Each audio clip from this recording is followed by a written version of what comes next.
and YouTube, and we will be live in 3, 2, 1.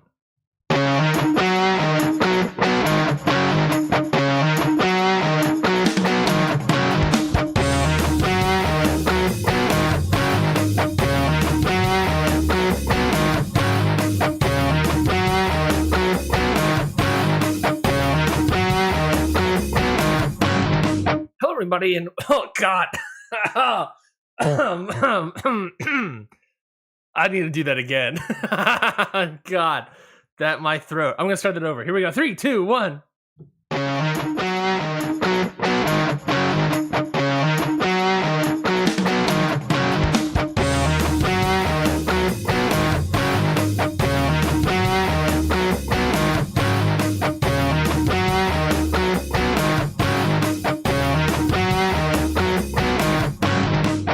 Hello, everybody, and welcome to Ring Post Radio, the only show where we do opening intros only once and never twice. I'm your host, Ryan Knightsey, and with me, as always, is the man, the myth, the legend himself, Scotty Edwards. Scotty, how are you doing today?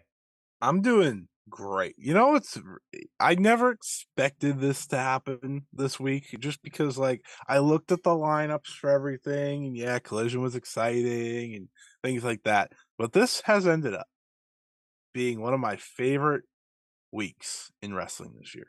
And I did not expect that at all. I don't even know if I could say it was because of Dynamite, which is usually a key cog in the machine. Yeah. To the week being great. I don't know. I thought Dynamite was fine. Mm-hmm. That tells you how much greatness was everywhere else. And that's a nice feeling once in a while. Obviously it was pretty crazy week, but also I thought it was a really good week of wrestling. So I'm here to talk about it, I guess. Huh? That does that sell everyone with the I guess? Yeah, no, it was what also helped about it being such a great week is that it felt like the wrestling was, stretched out, having Strong on Tuesday and Wednesday, and of course have Dynamite on Wednesday, but then it's and then Saturday is filled with indie goodness. Some Tokyo Joshi Pro had their Summer Sun Princess show. We're not going to talk about that here today, but I know that main event, you were loving that main event. All I loved. I was going to ask. The rest of the show is bad. I was going to ask, give me that rec. Is the main event the only good thing to watch there? Yep. All right. The rest of the show was bad. I think Dragon Gate started their tournament. Their King of I was going to say King of Trios. That's Chikara. King of Gate. King of Gate. Everything that Dragon Gate has just has Gate in it. Just assume that it's Gate. A fair point. A fair point indeed. But yeah, no, it's been the tournament season, the summer of wrestling feels like it's finally starting to kick in. This week was the start point. Crazy, right? Because tournament season hasn't even started. Well, well, I guess King of Gate. Yeah, no, but everyone, no offense to Dragon Gate, but everyone does look to the G1 as the official start. Yeah. I think. And well, that's not till next weekend. So yeah. until then, I won't say it's officially started. And technically, I think we've had 3 other tournaments: the King of Gate tournament, the Owen Hart tournament, and this blind eliminator tag team tournament. Yeah, that one doesn't count. But I saw the Butcher and Matt Menard on my screen. That doesn't count. Oh, you don't want Magic Meat? You don't want the Magic Meat tag team? No one has ever said they want Magic Meat ever. Well, ever. I think a select group of people have said they want Magic Meat. Yeah, you right now. You were a big Matt Menard and Butcher fan. That's right. That sounds like an MLW tag team if I've ever seen one. Well, we're not going to talk about MLW today, but that had a main event that was pretty good. You'll do your best to do so. I'm gonna squeeze in as much as possible. But yeah, no, we got a jam-packed show for everybody today. We're going to be talking about previewing a lot of stuff. Next week is Triple Mania Tijuana, which has the Omega. Such a bad show. Omega. Well, we got the main event being Omega and Vikingo. And then Roosh. And then Roosh. I don't know, maybe. In a tag team match. We have a Impact Slammiversary is also next week. We are going to be talking about some news regarding NWA and potentially a TV deal that they have acquired. Talking about the what's happening with Blood and Guts. Talking about AEW Collision and giving sort of an overview scope about whether or not we feel that it's Month working or one. not. Month one scope of how it's working out so far, and we're gonna start our show. Oh, also, we're gonna review New Japan Strong. I should say that the two shows from New Japan Strong. But we're gonna start off our show today talking about Jerry McDevitt. Jerry McDevitt, the longtime counsel for WWE WWF, announced a couple days ago via WrestleNomics, really, that he is retiring. He is setting up his retirement. This happens during the middle of this MLW WWE lawsuit that is taking place. Jeremy Divitt will no longer, and not only retiring, but is no longer representing WWE in this antitrust lawsuit case filed by MLW. That case is being moved on to the group called Paul Weiss Rifkind, Wharton, and Garrison LLP. So they are. Ooh, what's that? Oh, here we go. My man is here. Okay, hold on. Let me move everything. Let me move all my stuff around. Boop, boop. Oh, no, that's the wrong thing. He got quick. He came here quicker than I thought. He came in quicker than I was trying to tell him he could have waited till 9 Central. he came in quicker than a hiccup. No, perfect. No, you're here. I love it. I ran. I literally just woke up. I'm like, oh shit. Well, thank you. What an entrance. We are joined today. Of course, what an entrance. Missing the beginning of the show, but that's totally fine. We forgive him. It's my fault, to be fair. It I is don't Scott. think I ever said Eastern. I think I just said 9 or 10 a.m. And I'm such a geographical narcissist that if not corrected, I just assume Central Time. And It's okay. I do the same with Eastern, so it's fine. That's fair. But JD, Hey, Yes. of the Mike and JD shows here. Yes. Welcome. thank you. I'm never recorded a podcast in the daytime before, so this is new for me. Mike and I. Mike lives in Honolulu, and I live in Chicago. I live in rural area near Chicago, so we record at like odd hours usually. Well, Yeah, I've been on your show before. It's like 1 a.m. I jump in and I'm like, Yeah, all right, that's crazy. it is. It is. It's very different. So I'm like, wow, this can be done during the sunlight hours. This is different. So thanks for having me on, guys. I appreciate it. Sorry, I'm late. There's my bad. no, you Yeah, were fine. You were completely fine. I said it to Ryan beforehand. I was like, I definitely didn't say Eastern. And I was like, or even if I did, I probably should have been like, send that reminder, because that's something I need. Otherwise, like when you JD knows this, but like when you set something up with Garrett, he's doing Pacific time, Oh, and yeah. I just I'm like 5 o'clock. Okay, I'm ready, and then like it's 3 hours away, and I'm like, oh shit. Okay, that's my bad. That's like when Mike and I have a guest. We'll have like multiple different time zones. Yeah. Oh. Like I said, because he's all the way Yeah. out in Honolulu, and I'm here, and we never ever have a guest that lives in either of our time zones. So it's always messed up. But I'm here now, so yay! Yeah, Perfect. Thanks for having me on. We're happy to have you on here, JD, of course, for the Mike and JD show. Talking about the time zones, I just recorded a show with Okada Shorts. It was me on Eastern Standard Time Zone, someone else in London, someone else in Australia. Okay. And that was, I recorded at 9 a.m. Here, and then the Australian guy recorded at 9 p.m. where he is. And it was it was a blast. That sounds more difficult. It was a producing nightmare, but we got it done. We're happy to have you on, JD. Thank you for being here. We want to talk to you. Of course, you are from the Mike and JD show, but you're also a writer. You're also, as I've been told, an author to be exact. Writing. You're working on a wrestling book. Is that correct? Yeah, it's I've written a handful of novels, so I'm working on my first nonfiction piece. It's very different. Like I've written a lot, not quite as prolific as Scott. I used to be fairly prolific in wrestling. During the pandemic, I had lots of time. Now that life is back to normal, not quite as much. So I decided I'm gonna do a book about the Chicago territory of the 1950s, specifically not just like the Fred Kohler stuff, but kind of like kind of like an overview of the city of Chicago and why wrestling kind of worked there. So it's taking a longer time than I would like to do the research. Sure. And a major problem that I've run into is a lot of the people are dead.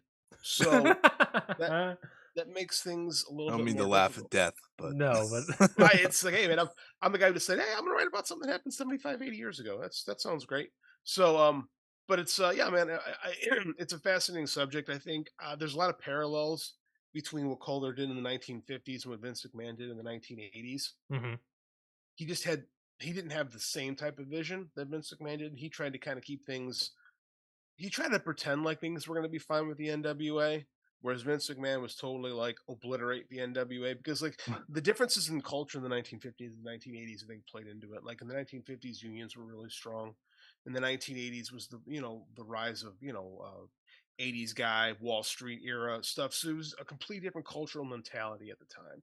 So this is it's very what I consider like a real interesting look on what wrestling could have been or would have been. And it really kind of depressed me because like when people talk about the territory days, they're talking about the 70s and 80s. sure.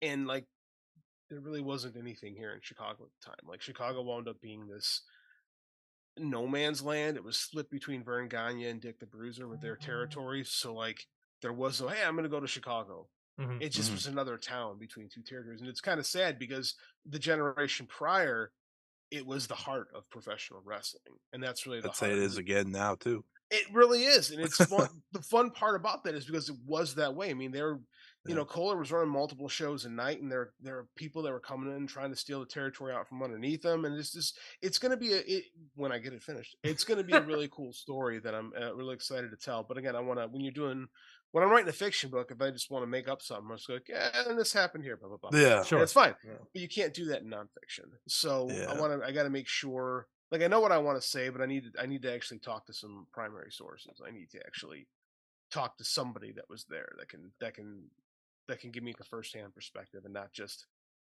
um the not just the accounts that you find from old newspapers or Sure. other books that have been written. So probably about a year away from having that thing out, but I'm having a lot of fun putting it together so far. Well, that's very That's exciting. I yeah. can't wait to read that. I know in my world in film, like that idea of putting together a fictionalized story is, it has its own difficulties as well. But Hmm. putting together like a documentary, it's very much like I hear the constant phrase of like you're discovering the story, and Hmm. you're basically combing through all of this data, combing through all this history, combing through all this stuff and footage, and then trying to find the story, trying to find whatever that you can put to film out the out of the rubble, I guess. And Well, it's funny. go It's ahead. funny you say that. Well, it's funny you say that because that's actually what my degree was in was documentary filmmaking. Oh, I've got beautiful. Yeah, I made 3 documentary films, and, I teach video production in high school. That's my shoots job, if you will. So, this is, I don't wanna make videos anymore, make movies anymore. So, this is kinda writing is kinda my way to scratch that creative itch. So, yeah, I'm literally attacking this the same way I would attack creating a documentary project. So, Well, that's there's, fantastic. What yeah. do you have a title for the book so people can? I know it's a year, at No. least a year out. Okay, perfect. Fair enough. I'll make sure to follow along. You'll say it on the Mike and JD show, I'm sure. So I'll make sure to let everyone know when you do get to that. I know it's still pretty early, but you also have a Substack going, Yeah. which everyone can kind of follow along themselves. Yeah, I'm doing a Substack piece. I've got a fiction wrestling book that should be coming out within the Oh, next cool. 6 months or so. So I'm kind of using my Substack to kind of get the name out there again. I was writing with Garrett. I was writing with a couple other sites for a while, and again, when the pandemic ended and I went back to teaching, I kind of had to pull back on that. So I've got this new Substack going where I just kind of talk about old wrestling stuff like and then Mike and I will tend to use that stuff for Mm, as the basis for our Patreon shows. yeah. I had a piece on who should have been the Black Scorpion. Right, that's one of my favorite terrible storylines in wrestling. Sting, people are like, oh, Sting couldn't draw. Well, yeah, look what they were giving him, right? Mhm. So we did this whole thing on who should have been the Black Scorpion. By the way, the answer is Eddie Gilbert. It should have been Eddie Gilbert. But and like so I'm gonna do something. We're gonna record this week, and I'm gonna put a new piece out in a week about the invasion, the WCW invasion. I wanna hopefully talk to my buddy John Muse, who's kind of in the background when that was going on. You know, he had some really cool invasion pitches that WWE did not wind up going with. So, but it's really interesting to see what, because I talked to him and he's told me the story of what could have been, and it would have been a lot better, quite frankly. So that's the Mm. story that we're going to look at this month with on the show, and I'll have the piece out coming out for that, and I'm going to have a little thing with the Voices of Wrestling, and I've written them before. So later this week, hopefully, I got my first Voices of Wrestling piece out. So trying to like dip my toes back into the writing about wrestling thing. That's good. Well, Yeah, I I mean, love it. I'm I write for excited. Voice of the Wrestling, so I like well, Red Shoes. well, They're good guys. Yeah. welcome to the club, I guess, Thanks. in a lot of ways. But yeah, no, that all sounds great, and of course, everyone can check out the Mike and JD show on the Fight Game Media Network. There on the all platforms, right? Because it's All the free platforms. show. So, and then you had that great Don Callis, Kenny Omega piece too that I think everyone would be really interested in. That was kind of right when I got involved with Garrett. Yeah, It's funny that went viral a little bit for us, and right. it was kind of used as the backbone of the Kenny Omega heel turn. I remember watching that with my wife, being like, "He was horrible." I couldn't believe it. So, it was weird. I wrote this to get my feet back with writing again because I started with fan side and I got out of writing and then I got on with Garrett. And he's like, "Hey," so I wrote a really quick little thing just to get my feet wet again with that, being like, "Oh yeah, Chris Jericho's 25th anniversary podcast changed wrestling," and wrote like an essay. Don Callis reached out to me on Twitter. He's like, "Hey, I like this piece. Do you want to write another one with me in mind?" And I'm like, "Sure. What do you got? What are you thinking?" And then he's like, "Well, this is the history of me and Kenny Omega." And I remember talking to Garrett. We had like this meeting, and Garrett's like, "What does he want?" I'm like, "I don't know, but I want to write it out. I think this could be fun. Like, he's doing something. He's up to Yeah. something." So again, we had a really cool interview. I think I asked 3 questions in the whole interview. He knew exactly what he wanted to say, and I'm like, "All right, I'll write this. This should be fun." And went really good for us. Like it's still the most viewed thing on Fight Game ever. I got a ton of followers on Twitter. I didn't get richer than that, but I got a lot of notoriety, I guess, from it. So it was pretty cool. And I wound up becoming, like I said, the backbone for one of my favorite feuds ever, which is Moxley and Omega. So to have played a tiny part in it was a lot of fun, quite frankly. Well, we're happy to Yeah, have you on the show. We're happy to finally Thank you. have you on the show. We'll do more plugs at the end for all the other 20 billion things that I'm sure you're doing. I'm too Uh, busy, man. hey, it's good to keep busy. Good to keep busy. I understand that much. Well, let's get to we right as you're entering, we started talking about our opening topic here, which was about Jerry McDivitt. Um, Talking about how he is no longer representing counsel for not only WWE because he is retiring, but also for this MLW antitrust lawsuit. He wrote in WrestleNomics talked to him. Brandon Thurston from WrestleNomics talked to him. This new lawyer group, I'm not going to say the names again, they are replacing him. And he said that he is, of course, heading out because he is looking towards retirement, and sort of alludes to the idea that because this case seems to be obviously moving forward and this case seems to be encroaching into 2025 territory, he's like, I'm 74 or whatever I am. I've been lawyering for 36 years with this company and with Vince. It's about time for me to go. So I think one, it's interesting that someone like Jerry McDivitt is retiring just because of his history with WWE, of course, with the steroid trials and every other not nasty thing that WWE has done that has kind of been thrown under the rug. But also, I think that it is interesting timing that he is also heading out during the middle of this antitrust lawsuit. Something that obviously the judge in the case seems to have some sort of legs. This case has some sort of legs. JD, we'll start with you since you're on the show. What do you think about Jeremy Divitt retiring, and do you think this says anything about this MLW antitrust case without him being involved anymore? It's pretty interesting. I remember about a year ago, news of this lawsuit started kind of filtering down to us, and everybody poo pooed it. Everyone's like, "Ah, they don't got nothing. It's just Court Bauer being Court Bauer." And the stuff about Stephanie talking to Tubi, but I remember talking to Mike on our show with Mike, being like, "Man, that's really bad. If she really did that, they really have something." But then like Dave would poo poo it, or everybody like, "Ah, it's nothing." And then when the judge said, "Ah, we're gonna let this thing go on," I remember thinking, "Man, this is interesting." the fact what's interesting to me, and I think says a lot, is the fact that McDivitt didn't just try to settle up immediately. Mm. Right? Yeah. I don't know if because of the merger they're not interested in settling, or if because of the merger they should be interested in settling up immediately. But that's the most fascinating part of all of this. And I get why McDivitt, because again, it's going to probably be another, 2025, I think they said is when the lawsuit will go through. So he'd be 76 years old. Yeah. And he sounds more like a normal human being, unlike Vince McMahon being like, I don't want to deal with this stuff at 76. Mm-hmm. So I kind of get him bailing out because he's just been, man, he has gotten them out of. He's a phenomenal lawyer, right? There's so much bad stuff that's gone on with that company over the last 35 years. The history That of wrestling alone would have rapidly been different if he wasn't oh my involved. god, Yeah. absolutely. He's one of the most important figures in the history of professional wrestling, right? I don't think I'm Yeah. overstating that because there's so many things. Like, he literally got Mr. McMahon out of the stair. I mean, like, granted, when you look at the government's case wasn't strong, but they thought it was strong.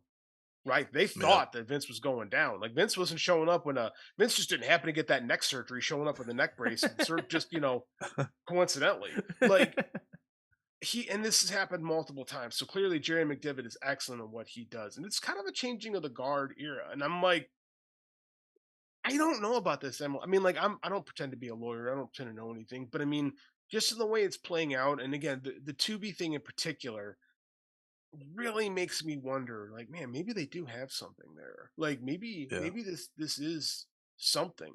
And I'm shocked that it's gone this far. I'm shocked that they haven't settled that. Right? Because like they don't Yeah. want it to go to Discovery.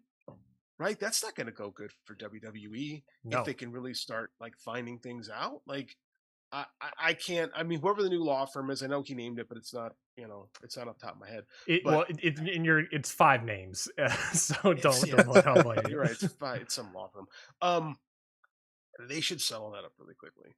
Because I mean, what's it going to cost to buy off Core Power? And realistically speaking, with what's at stake with this merger, like we are really in interesting territory with that right now. But that's what's always been fascinating to me is that I'm just as surprised as you are that there hasn't, because I think that's also why people have written off this case so much is that you see MLW, you see Court Bauer's name, of course, and we kind of get the idea of what We MLW is laugh, about at this point. yeah, So hearing that, oh no, we're heading towards Discovery. We're maybe 2 years away at this point, but we're heading towards that way, and the judge thinks that there's something there, and obviously, I assume Court Bauer and MLW's lawyer team believes something is there. But the fact that there hasn't been any, that it's moving forward to me is like one, either for whatever reason Jeremy McDivitt's not doing that, which to me is weird because that's his playbook is to hmm not go to Discovery because we don't want to do that, and WB has the money to easily shut people up. So then my second thought is, was money ever offered? Did MLW turn it down and say no, we want to continue with this case? If that's the case, that in and of itself is very fascinating. That why you would think, how much money does MLW have? That's the question I have. Is how are they able to continue? How are they They're able still to open, as I like to bring up from time to time. hey, never say never. But it's how are they able to do all these things? And the fact that I think Jerry McDivitt's leaving and retiring, I don't know who this new law firm is. Going to the website, their practices include antitrust, but it also includes like cryptocurrency and mergers and acquisitions and all this other stuff. So I don't know what their history is and their cases and stuff, but they obviously have done things with antitrust lawsuits, and bankruptcies and all these other financial issues. So I don't know how they are at this. Presumably they're good if WB is trying to get them. But losing a guy like Jerry McDivitt who has changed wrestling in such a monumental way from behind the scenes, I think that's another weird win potentially for MLW. That's kind of a good thing in their corner to have them lose their heaviest hitter. Scotty, Yeah. what do you think? What do you think about this, Scotty? Yeah, I mean, I'll play the advocate of the wrestling fan and just think like, ooh, this is all over Tubi of all places. Like the joke is right, Tubi's free and Tubi, I think that's where Lucha Underground once upon a time ended up after it was done airing. Um, but I understand why, WWE does the things that they do, right? They want to be the one wrestling company on Fox owned services. That being said, it's insane to me because I was one of the people that were like, "Yeah, it's MLW. Who cares? Like, why am I going to sit here and act like they have any shot in hell?" Right? Because unfortunately for MLW, they've kind of ended up in like the Impact mindset. I think for a lot of us wrestling fans, where we just like look at them, and I like Impact a lot more than MLW. I will not watch MLW, for example. But they're in that same mindset where people just hear their names and they just like scoff and move on. Uh, but Jerry McDevitt not being there changes a lot of things, right? Because like JD said, like you said, Ryan. I mean, that's one of if Vince McMahon's the most important figure in WWE history, Jerry McDevitt's very high up there, as and he just never was on screen. He didn't have to be on screen to do it. And I just think that's very interesting. And I sit here and I think, okay, there's definitely something there. And I still think they settle in the end because this is WWE and that's what happens. But we've gone this far, so why not take it all the way if you're MLW? Because it's expensive. And that's what That's makes, true. that's Well, the one thing I can't yeah. figure out is like we watched. I used to really enjoy MLW around like the 2019 era. Like I kind of it's like prime MLW. Yeah, That's Swerve time. Yeah, Swerve time. Yeah. Tom Waller was there. When MJF, like that's good. Those were decent TV Yeah. shows. they were extremely Like, hot back then. They were. I look at it now and like the production value is so bad. Like clearly there's not much of a budget going into these shows. Mhm. So my immediate thought, I mean, like I'm pretty sure Court finances this stuff on his own, but I cannot prove that. How much? How much do they have? Right? Right. Like you're gonna go toe to toe with a multi-billion-dollar. I mean, like I credit the balls, right? I mean, that's like the little guy in me is like, yeah, man, go get him. But I mean, realistically, just write the guy a check and Yeah. be done with all this. Yeah. Like, God forbid they do find something. Because again, if it's, I think they probably think, hey, we had a contract with Fox saying we get to be the wrestling, provider around here. We should be, Sure. is this challenge? This thing is this. Does this lawsuit challenge the idea of exclusivity in general? Should exclusivity be a thing? Like that is a question that neither WWE nor AEW wants answered. And that's something that Right? the judge obviously thinks is an important question to try to answer. I think that's the crux of this: is should exclusivity be a thing, and is exclusivity in and of itself a monopoly? Because realistically, you could trace this down to a lot of things. You can say that anyone can play any arena. You can't lock people like that because that's something out of the WWE playbook, right? Is well, this is our arena. Yeah, you can't run this. They're doing something actively with AEW in that regard. They are. So it's like, what's going to happen with all this if this does get to trial? And if court wins, what's left? Because you hear so much about these companies winning these lawsuits, but it costs them so much they go broke. Like, is this something that he's willing to see out to the end, or does he really just want a lawsuit to keep, or really just want a settlement, to keep his company afloat? I don't think I know the answer to that question right now. Yeah. When I said, hear it out, it's almost like it feels like they have more money than we know.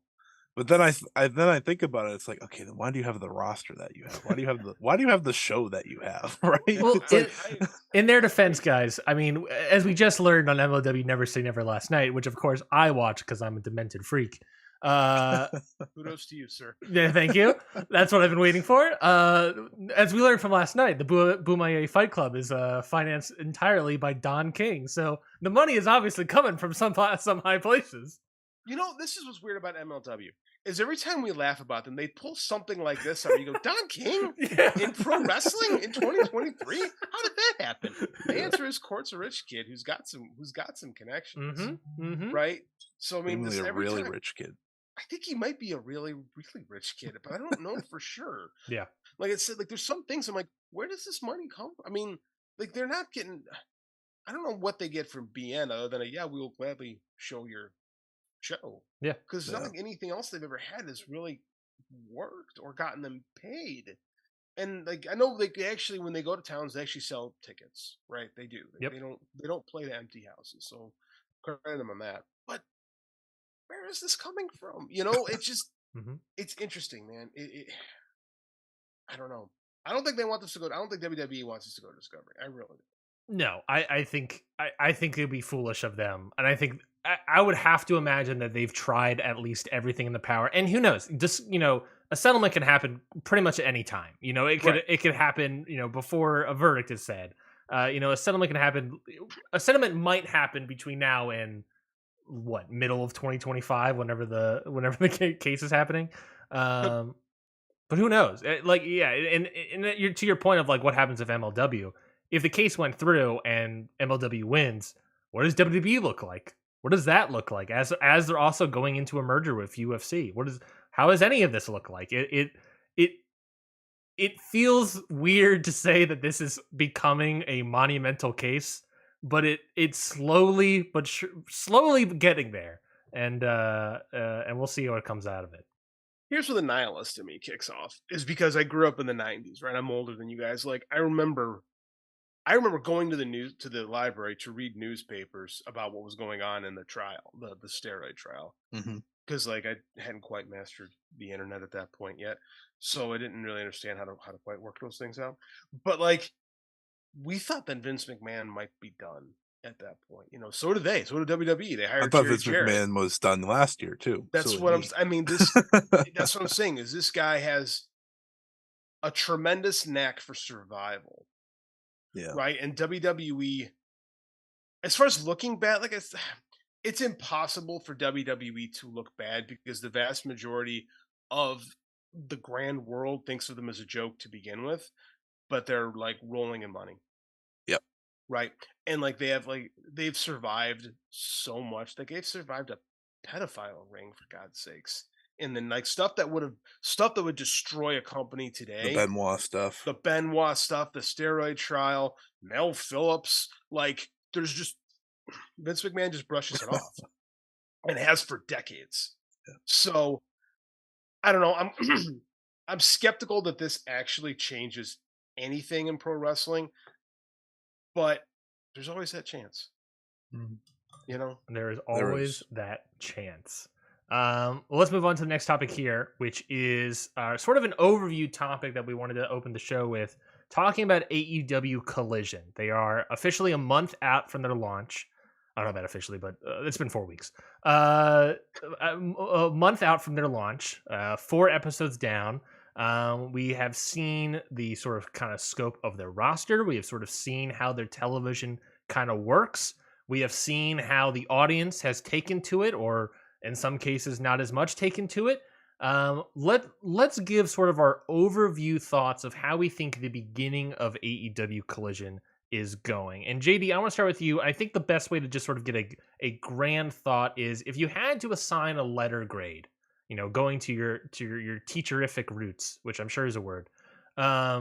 If you had to go, hey, Shakespeare made up words. If you had to all the time, all the time, and I'm not saying I'm the You new just call Shakespeare. yourself Shakespeare? Maybe I don't know. If you had to give some sort of letter grade to how AEW Collision is handling itself so far, what would that letter grade be? A B. I give it a B so far. I enjoy the show a lot. I do. I think the show has a different flavor than Dynamite, right? Yeah. It feels a little different. There's not a lot of dives, right, on Collision. Yeah. It just, the work style is different. I think they promoted it real well. I don't think they did a great job giving you like hooks to tune in. Yeah. like leading into the show in the first couple weeks. I think not ending that first episode with a big angle was a mistake. But I'm enjoying the show. Like I missed it last week, so it was my anniversary, and Saturday night's a terrible night to watch live television. But I have takes on that I'll go into later, so I'll give it a B. Scotty, what about you? Yeah, I don't want to be. I don't want to copy the same grade, so I'll just go like I'll give it a B plus. I guess just make change it up a little bit because I think what we have to consider besides the Saturday night thing, and I think we've all considered that by now, and we understand running on Saturday nights isn't ideal for a TV show per se. Is that they started at maybe the weirdest time a company could start 2 weeks out from a pay per view, right? Forbidden Door was right around the corner. So they almost had to have a debut launch show that then featured, stories that were going into that pay per view the week after.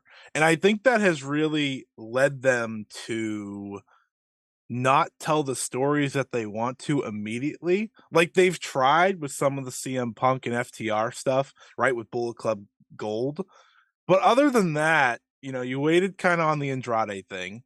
The Andrade thing's now really kicking off. The Samoa Joe aspect, which, rumors say was supposed to kick off that first show. All we got was them in the ring for a cup of coffee and then they were out.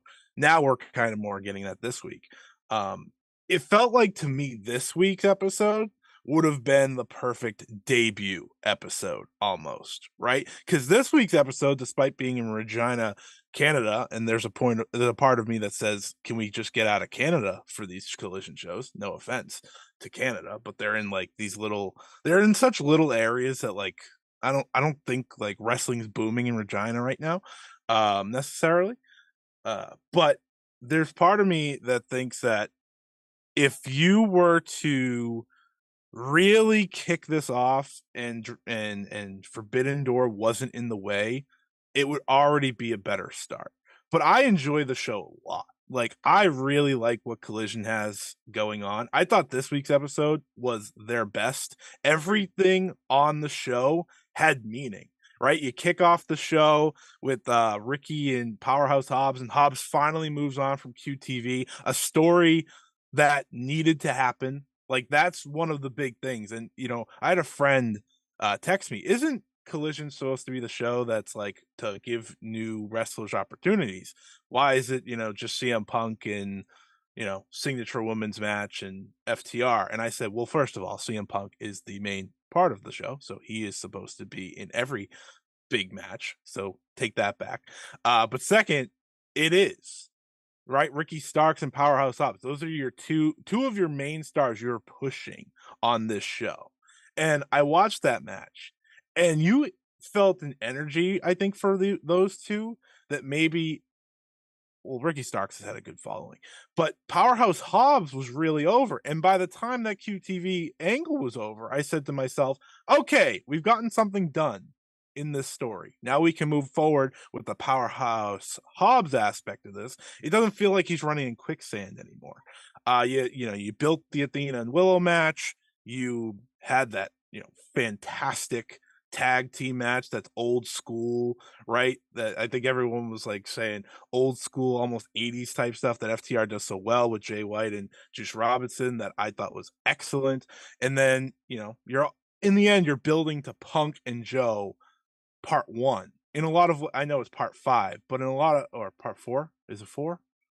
I think it's four. Was it? Are they billing it as Samoa Joe and Punk 4, even though there's more matches? I Yes, think it's technically 5, but they are billing it as 4. correct. But in AEW, it's really part 1, and JD knows this.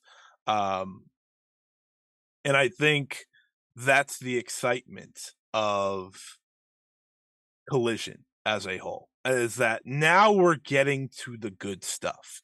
And it's why I think I only go B plus because, the first week it was a good show, but it didn't feel like a premiere, right? It didn't feel like a premiere. And that now they've put Forbidden Door behind them. They've put certain stories that they were just trying to kill off behind them. And now it's starting to feel like the Collision show that they wanted it to be, and I really felt that this week especially. I feel like I agree with you as well, Scotty. Is that it took a while to get there, but I think that was also part of the idea. Is this slow sort of build of getting to this point? I didn't think last week's show was too great. I thought last night's show was really good, um, but it feels like we are slowly building momentum show wise, week to week, at least with story. Rating wise is a different story, but obviously, we kind of have to throw out the episode one. We'll see how this episode does. I think this episode was probably a bigger show to tune into, and next week is obviously a 3-hour extravaganza. But I think it is interesting, and it's also interesting to say that like they have a small roster. It feels like the roster feels incredibly small here, and we're slowly debuting quote unquote new people. Last night we re-debuted Scorpio Sky. It feels very slow. I think my concerns with the show are, if I had to give a rating, it would be like a B minus or something. So we'll just average out to a B for all of us. Because I have concerns. I said I had my concerns from the beginning of the show, is that I didn't agree with the whole obviously how it all went down, the CM Punk's seemingly decision to be a surprise again with the whole Warner Brother Discovery thing. I thought, especially after the fact, it was like the cat's already in the bag. Just announce them. You should have just announced them there, and that way we can build excitement towards the show. And then when we get to the show, it does a very good number. Obviously, not as good of a Dynamite number, but a very, very good number. Nonetheless, but we also knew that was episode one and it's going to drop off significantly, and now they're sitting at sort of a Rampage number, which isn't good. But it's on Saturdays. But of course, yeah, it's on Saturdays. It has way more competition. Next week, as we'll sort of talk about, has a lot of competition just in wrestling alone. So they're in an interesting spot, and I think Tony Khan knew that. I think Tony Khan. I've never gotten the impression that Tony Khan necessarily wanted to do this show. He's always said like, oh yeah, it was David Zaslav's idea to do this show, and yeah, we're happy to help our people.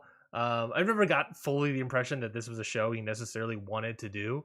But I don't think Saturday nights excited him, remember? Because he never wanted to be booked against UFC. Correct. That was a big thing early on. Like he would say, I don't want to go against Dane. I don't want to go against UFC. And he also knows how led into the UFC pay-per-view. He also knows how much college football is watched too. And he knows that's going to come down the line too. But I think they are slowly building that storylines that you would hope bring out more of those fans, hope to bring in their audience. I think they also not only entered at a tough time in terms of Forbidden Door stuff happening. Weird time. But I think they also entered a tough time where, I don't want to make this an elite thing, but it is a thing where they entered at a time, and CM Punk's re-entering at a time where the hottest angle in the show in AEW right now is the Elite versus BCC. And then to ruin that. Don't worry. No. What I'm trying to say is that is the hottest angle, and having a show be separate that has none of the hottest stuff in the company on it is sort of a concern. Obviously, there are reasons why that's not happening. But I think it's interesting that we now have to create momentum and create new stories that become hot. We can't, because of reasons, can't use the hot stories. We have to make our own stories. That's completely fair, and that's why I look at it as a new show. And exactly right. But I think that's my point, is that my concerns with in terms of the ratings and the audience and stuff. The audience is tuning in for the Elite and BCC. The audience might not want to turn into something new with Collision, and I think that that could contribute to the lesser ratings. I'm not saying that everyone's an anti-CM Punk guy. I'm just saying that it's something different. It's not quite hot yet. We just want to wait and see. And I think that's a possibility that the audience could be approaching. I think that there's something that we don't. I think that there are a lot of people saying, I listen to this in our Viking Discord all the time. People are like, ratings are going to be really bad on a Saturday. Shit. Like, they're not good. They're not good anywhere. Like, they're not going to be good, period. And I think that's something we don't talk about at all. And the problem with this is like WWE is doing such a great job now with attracting new viewers, right? They're Yeah. literally the only thing in television that's growing. Everything else is Wild. contracting. AEW won Wednesday night, Yeah. with 850,000 viewers. Right? We've reached a point where less than half the homes in America have cable television. Showbuzz Daily no longer in business because they don't trust the numbers they're getting from Nielsen. Right? I'll add that the owner, the CEO, I think David Zaslav of Warner Media, actively doesn't like the Nielsen ratings. He's not alone. Yeah. Right? And he's not alone. Fox, NBC, and ABC have all abandoned Nielsen. So we still report the Nielsen because it's the only tangible thing we have. And in reality, you guys watch regular TV too, right? How often do you watch something when it's on regular TV? How often do you consume a show that you enjoy but you don't love immediately when it premieres? 0%. Almost never. So why does we as wrestling fans expect people to consume wrestling in a different way? And we go, well, it's not the competition. I mean, like in reality, if you're not nuts, if you're not up doing a podcast at 9 a.m, like because you love this stuff, like in reality, you have a passive relationship with it. Sure. Right. And like I'm trying to find it now. I can't seem to find it. Dave had a thing with the +3s for Collision. And when you factor in +3 with Collision and Dynamite, the numbers come up pretty similar. Right? Dynamite's ahead. Dynamite gets more of its viewers immediately. But the numbers really aren't that far off. And you go, well, networks don't care about +3 and +7. If they didn't care about +3 and +7, those terms wouldn't exist. Sure. So +3, but it's not sexy. It's not cool for us to talk about. We want to live the 90s again, where everything was about the overnights. In reality, nothing other than the NFL and the NBA draw big consistent numbers. And now WWE, they're bucking trends. I like I said, I say this on my podcast all the time, and I'll go to my grave saying the major part of WWE's resurgence has been their Peacock deal. Yeah. The fact that all of their major shows are available to all Peacock subscribers, and a lot of people have Peacock. Like you cannot. There's a direct thorough line to when they start picking up again. And again, you don't have to the PLEs. You don't have to watch the show to watch the PLEs. They do that on purpose. But a lot of people are into it, so they do watch it now, right? And I think that is what is really helping that company. So I think that when we talk about ratings in pro wrestling, and again, people like you don't think David Zaslav was fully aware that ratings on a Saturday night were going to be bad? You don't think he's looking at his own numbers? And I was like, that's why AEW is there. It's not there to win. It's there to lessen the bleeding. It's there to give people something to look at. They know they're not going to beat when Alabama's got a game on Saturday nights come October. They don't think they're going to compete with that. Yeah. But they're going to give you something, right? And then they're going to have a lot of people watching the show on the app later and on the DVRs. Like that's why it's there. Like I know we want wrestling to win because we're wrestling fans, but the reality is they're not in a situation to win. And I think that I'm pretty sure the network is aware. Now, the last week's episode, like I said, I didn't get to watch last week's episode. It was my anniversary, and reality, it was July 4th weekend. Yeah, So and it was taped. I think that matters. I know people say it doesn't matter. Taped matters to me. If I know what already happened. And who did CM Punk wrestle on that show? No one. And who's your top draw? I mean, like I'm saying, like exactly. No, that's fair. Now this is the problem I think Tony does. If Tony doesn't think he's going to win or do a great night or just going to great number, he'll wave the flag sometimes. Yeah, and I think that's a mistake. And like we have 4 years of Dynamite to show. There's sometimes they just go, this isn't going to be a great episode for us. We're not going to really try very hard. But I think Scott's right. I think this Canada tour was a mistake to launch the show. Right. I think they thought they were going to draw really good in Canada. I don't think they understood the market well enough. Because again, we have friends in Canada. They talk about, no one goes to indoor stuff in the summertime because it's cold there all the time. So people want to do something outdoors when they can and not be indoors. So I mean, like you hear, they go, well, that makes total sense. And plus, it's coming to a new market, and they're doing a lot of shows. And kudos to them for trying something. I don't think it worked out, but you're here now, and you've got to make it work. And like I said, I give him a B, but this is the reality of where you're at. You got to make it work somehow. And to continue your thought, which is I think a great counter argument as well, is that you talk about like their own metrics with Warner Brothers Discovery, or their own metrics of David Zaslav, a guy who actively, kind of coming out of the pandemic, actively scrutinized against the Nielsen ratings and saying that because the DVR ratings and all the stuff and happening after the fact and all the stuff, how much money are we losing out? That was a quote from David Zaslav. Is because of all, if we're basing off of Nielsen ratings, how much money are we losing from DVR? And sort of you think about that being in the position that he's in now. What are the ratings inside Warner Brothers Discovery? Are they going off of Nielsen ratings? I would presume not. Are they doing their own sort of rating systems and being able to sell ads that way? I don't know in the particulars behind that deal, or if that is even true. But I think it's fair to assume that they have their own set of analytics that they look at. There was that report at one point in time where it was some female executive in Warner Bros. Discovery talking about how success. I think it was around the time when Slap Fight or whatever the show was called had its sort of issues. Slap Fight. Had its Power issues. Slap. Power Slap. Thank you. Had its issues where it kind of fell apart and kind of fell apart for other reasons, and it just kind of went out of the way.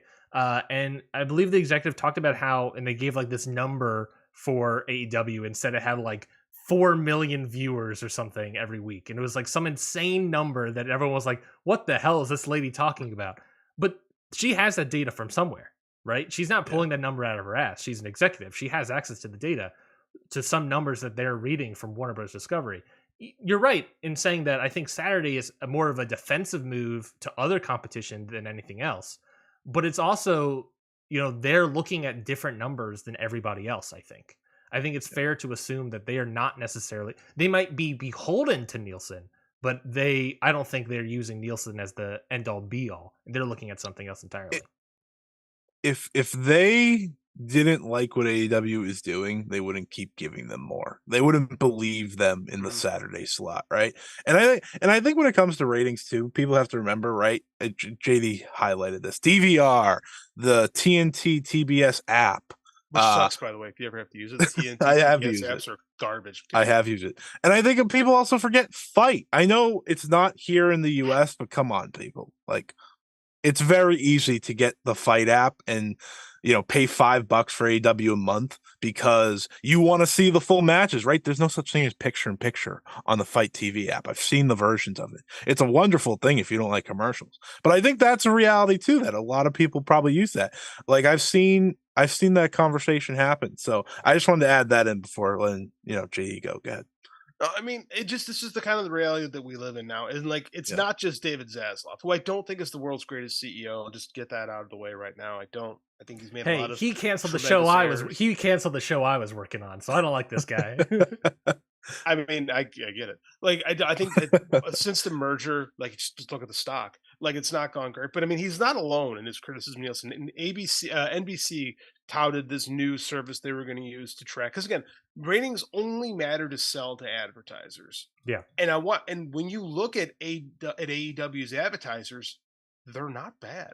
Like, they have deals with like AT&T. Like, they give major companies that are backing them. So it's not. For wrestling fans, they just look for the tribalistic takes on it. That, wow, we're doing better than you. This is this, Fed dead, stuff like that. Like, I read these dumb things on Twitter, and I'm an old man now, so I want to throw my phone at the wall when I see these things. I'm with you. But in reality, if the companies are happy, that's kind of where we're at, right? Yeah. And clearly, they didn't like the number. I think they're going to have a nicer number this week. There's not a lot going on, right? And there was a CM Punk Samoa Joe match that they did hype pretty well. Could have hyped it better. You could always do better, but I thought it was pretty good hype. So I think the number will be up this week. But is it going to be a Dynamite number? No, because it's Saturday night and people have lives, right? And you are going up against UFC, but I don't know what the tremendous crossover between UFC and AEW fans is. But it might be enough that you get to lose 100,000 phantom viewers that Nielsen, because that's the only numbers we get, comes up with. And then I joke about this because Mike and I have, like, we did an Impact pod for so many years. Like, when the numbers are, here's a problem too. When the numbers are so small, the fluctuations in individual viewers matter. So we would joke with our friend Wade because he was a Nielsen guy that when he didn't watch Impact, Impact would lose like 20,000 views, 30,000 views. So, I mean, I think that we've reached a point where the Nielsen stuff just isn't as valid anymore. And when there's such a great chasm in what entertainment is today, this isn't like 1975 when there's three networks Yeah. and no home entertainment, right? Those 40,000 homes in 1975 were far more of an accurate sample size than they are in 2023. Like it's a different world. And the fact that, and I don't disagree with these executives. I know Garrett and I debated this. He's like, they don't like it because they don't like their numbers going down. And I said, I get it, Garrett, but they're all saying it. And they Yeah. are all going down. Right. So I mean, like Yeah. there's something here. I mean, the system, it's an antiquated system. Yeah. You know, and I don't know what a better one is, but this is just where we're at with this. And I think we're gonna have to like I think really Collision has to be the better show because it's set up to in a tougher spot. Yeah. And I think that's just gonna be the discourse is like, is Collision worth it? And until David Zaslav cancels it, it's not. I'm getting invaded here. I saw that. Right. Well, I think that's a great point, and I also think I agree with you, Scotty. Is that if we're talking about AEW Collision being set up as a defensive move, who should we put in that position? They put AEW in that position. I think that speaks very highly. Not only are they giving them an extra 2 hours, but I think it speaks very highly of AEW for Warner Brothers, Yeah. Warner Media Discovery. So I think it speaks very highly for them. Talking about that, JD, about it being a better show, and it sort of has to be a better show. I also think you kind of also alluded to something that I think is true. That I think Collision needs a better thing in excitement and hype building. I Yeah, think they I sort agree of with that. lack in that field. I talked about that when I said they should have announced Punk day one and at the Warner Brothers Discovery thing and just did that. I think that would have been a great idea and would have helped them out a lot. Instead of 2 weeks of weirdness or whatever that was happening with those special announcements of Tony Khan. That was weird. Yeah. But what do we think about the actual show proper? I talked about the smaller audience. We talked about the show being built around CM Punk, but ultimately to try to potentially build up new stars in wrestling and build these things. We talked about that the show has to be strong, so it is a good defensive structure. How do we think the show is doing storytelling wise, and do we think it is achieving those marks that we want it to hit? Anyone can take this one. I think it's doing all right so far. It's like AEW tends to. It's so funny because they're like people are like, oh, WWE they just tell these stories, and I'm like, they've had one good angle in a decade. Like, let's not go crazy here. Like, realistically, now they're Cinema, they. I'm told, Oh, actually. please don't get me started on that. I think Michael Cole should win an Emmy. I'm just saying. I think Michael Cole should win an Emmy for being able to stand it as He announcing said they test. should win an Emmy. He did. Anyways, I can't believe it. Anyway, sorry. They believe it too. Is the Yeah. funny thing. That's not just hype. They truly believe it. Like it's the self-importance of theirs is unbelievable. Anyway, the show, I think it's trying to find its identity, right? And that's the thing is like it can't be Dynamite again because we have Dynamite, and I like the fact that it's gone out of their way not because Dynamite can be like this almost Nitro like where things are crazy and things are up and down and things are moving a million miles an hour. And like they've gone a completely different route with Dynamite. You've got Kevin Kelly who's got a way more laid back style. Him and Nigel have good rapport going back to the Ring of Honor. Let's be honest, this show is Ring of Honor. Yeah. Right? This is the Ring of Honor show that Tony Khan wanted to do. They just have to call it Collision. Yeah. And it feels different. I have liked it, but it definitely moves slower. Last week's episode, I'll be honest with you, I was playing my phone the whole time. It was kind of boring. Yeah. This week was really good. I think from here on out, we're really kind of getting into the notch of what what Collision is, and I think they're still trying to figure it out, but I like it. Yeah. I think they need to do a better job promoting. No, I say promoting, not just telling me like what's on the show next week, but I'd like to see some more things carry over because again we don't have the hard roster splits like we thought was going to happen. I'd like to see a little more connective tissue between the shows. We're starting that. I'd like to see a little bit more of it. I don't think it's bad, but I think it could be tweaked, could be better. I'd say it's a work in progress. And I think it'd be very interesting to see how that looks like post Owen Hart tournament. I think that Yeah. that sort of eating up a lot of the story basis stuff happening right now. Yeah. Scotty, what do you think? How do you think AW Collision is doing on the story front? Well, it's the first show in a very long time to present Samoa Joe as a killer. So I think by all accounts, I should just applaud them for that because it's been way too long since we've been doing that. Also, I was devastated to learn he's only I don't know how I didn't know this. He's only a 3-time world champion. So TNA, you will pay for your sins. Just want you to know that. Yeah, they have. They sure have. The name doesn't exist anymore. That's a good start. But I think the show, based off last night, they did pretty much everything I've been looking for. Right? They had like the pre-match hype video to kick off the show, showing the history of Joe and Punk. Like that's stuff you should always be doing in your company anyways. You own Ring of Honor, you should use all that footage for anything that involves Danielson, Punk, Joe, Briscoes, list goes on and on. Young Bucks, they have the entire old roster. You should be using that. And that hype video and then Punk just walking out there to do a promo, that set the tone for the rest of the night. That's how you're different from Dynamite. Dynamite's the work rate show, right? That's what people call it, I think, at this point. It's the work rate, like you said, kind of like Nitro. Everything's happening all the time. You don't know what's going to happen. And that's kind of the Blackpool Combat Club flavor almost. Like that's their entire gimmick is like, we're going to do whatever we want at any time. And it works. Collision doesn't need to be that, nor should they. But I do like the idea that CM Punk can go out there at any moment and go cut a promo. That means you want to be on your toes. That means you want to be watching the show because you don't know what he's going to say. And he cut a really good promo yesterday. Had nothing to do with the Elite, nothing to do with the Young Bucks. I know, I'm sorry, internet. Didn't he talked about the angle because guess what? We've moved on for the time being. Something will come up, I'm sure, within the next few weeks, and something technically came up this week with the blood and guts thing. But he's moved on in kayfabe, right? He is, and kayfabe doesn't exist anymore. But in terms of this show, he's moved on. He's talking about Joe. He's also talking about Jay White. He's building all these things. And this show needs to run through CM Punk because this show doesn't have a lot of stars yet, right? We're making Andrade a star now. We're reestablishing him as a babyface star. House of Black, I mean, they were up and down for the longest time before getting the trios belts. Like everyone was like, what is this? Like, is this just Bray Wyatt 2.0? Now they've found their footing, but Malachi Black's not on the TV, so they're trying to tell that story. Scorpio Sky was gone for a year. They're trying to put him out there. The women's match getting taken away last night stinks because Athena and Willow, they were going to go out there and make the show even better. I think that's something we're not talking about, and this was easily the best Collision.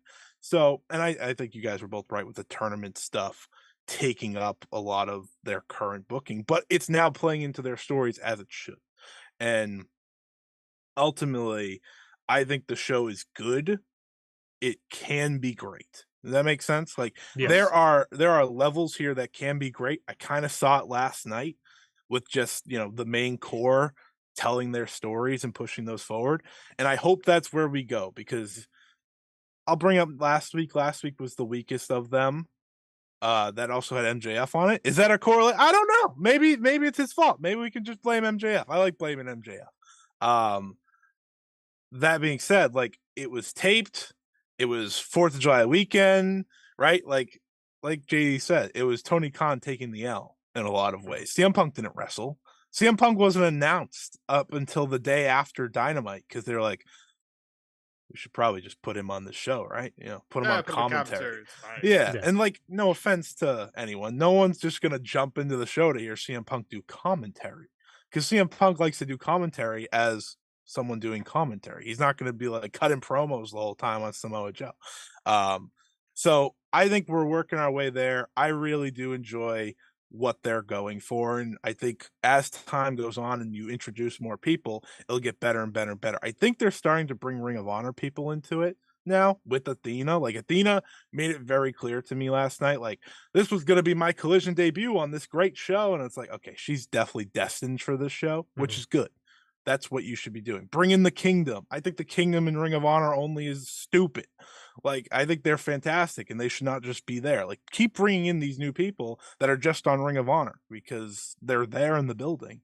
Yeah, exactly. They're there. You might as well utilize them.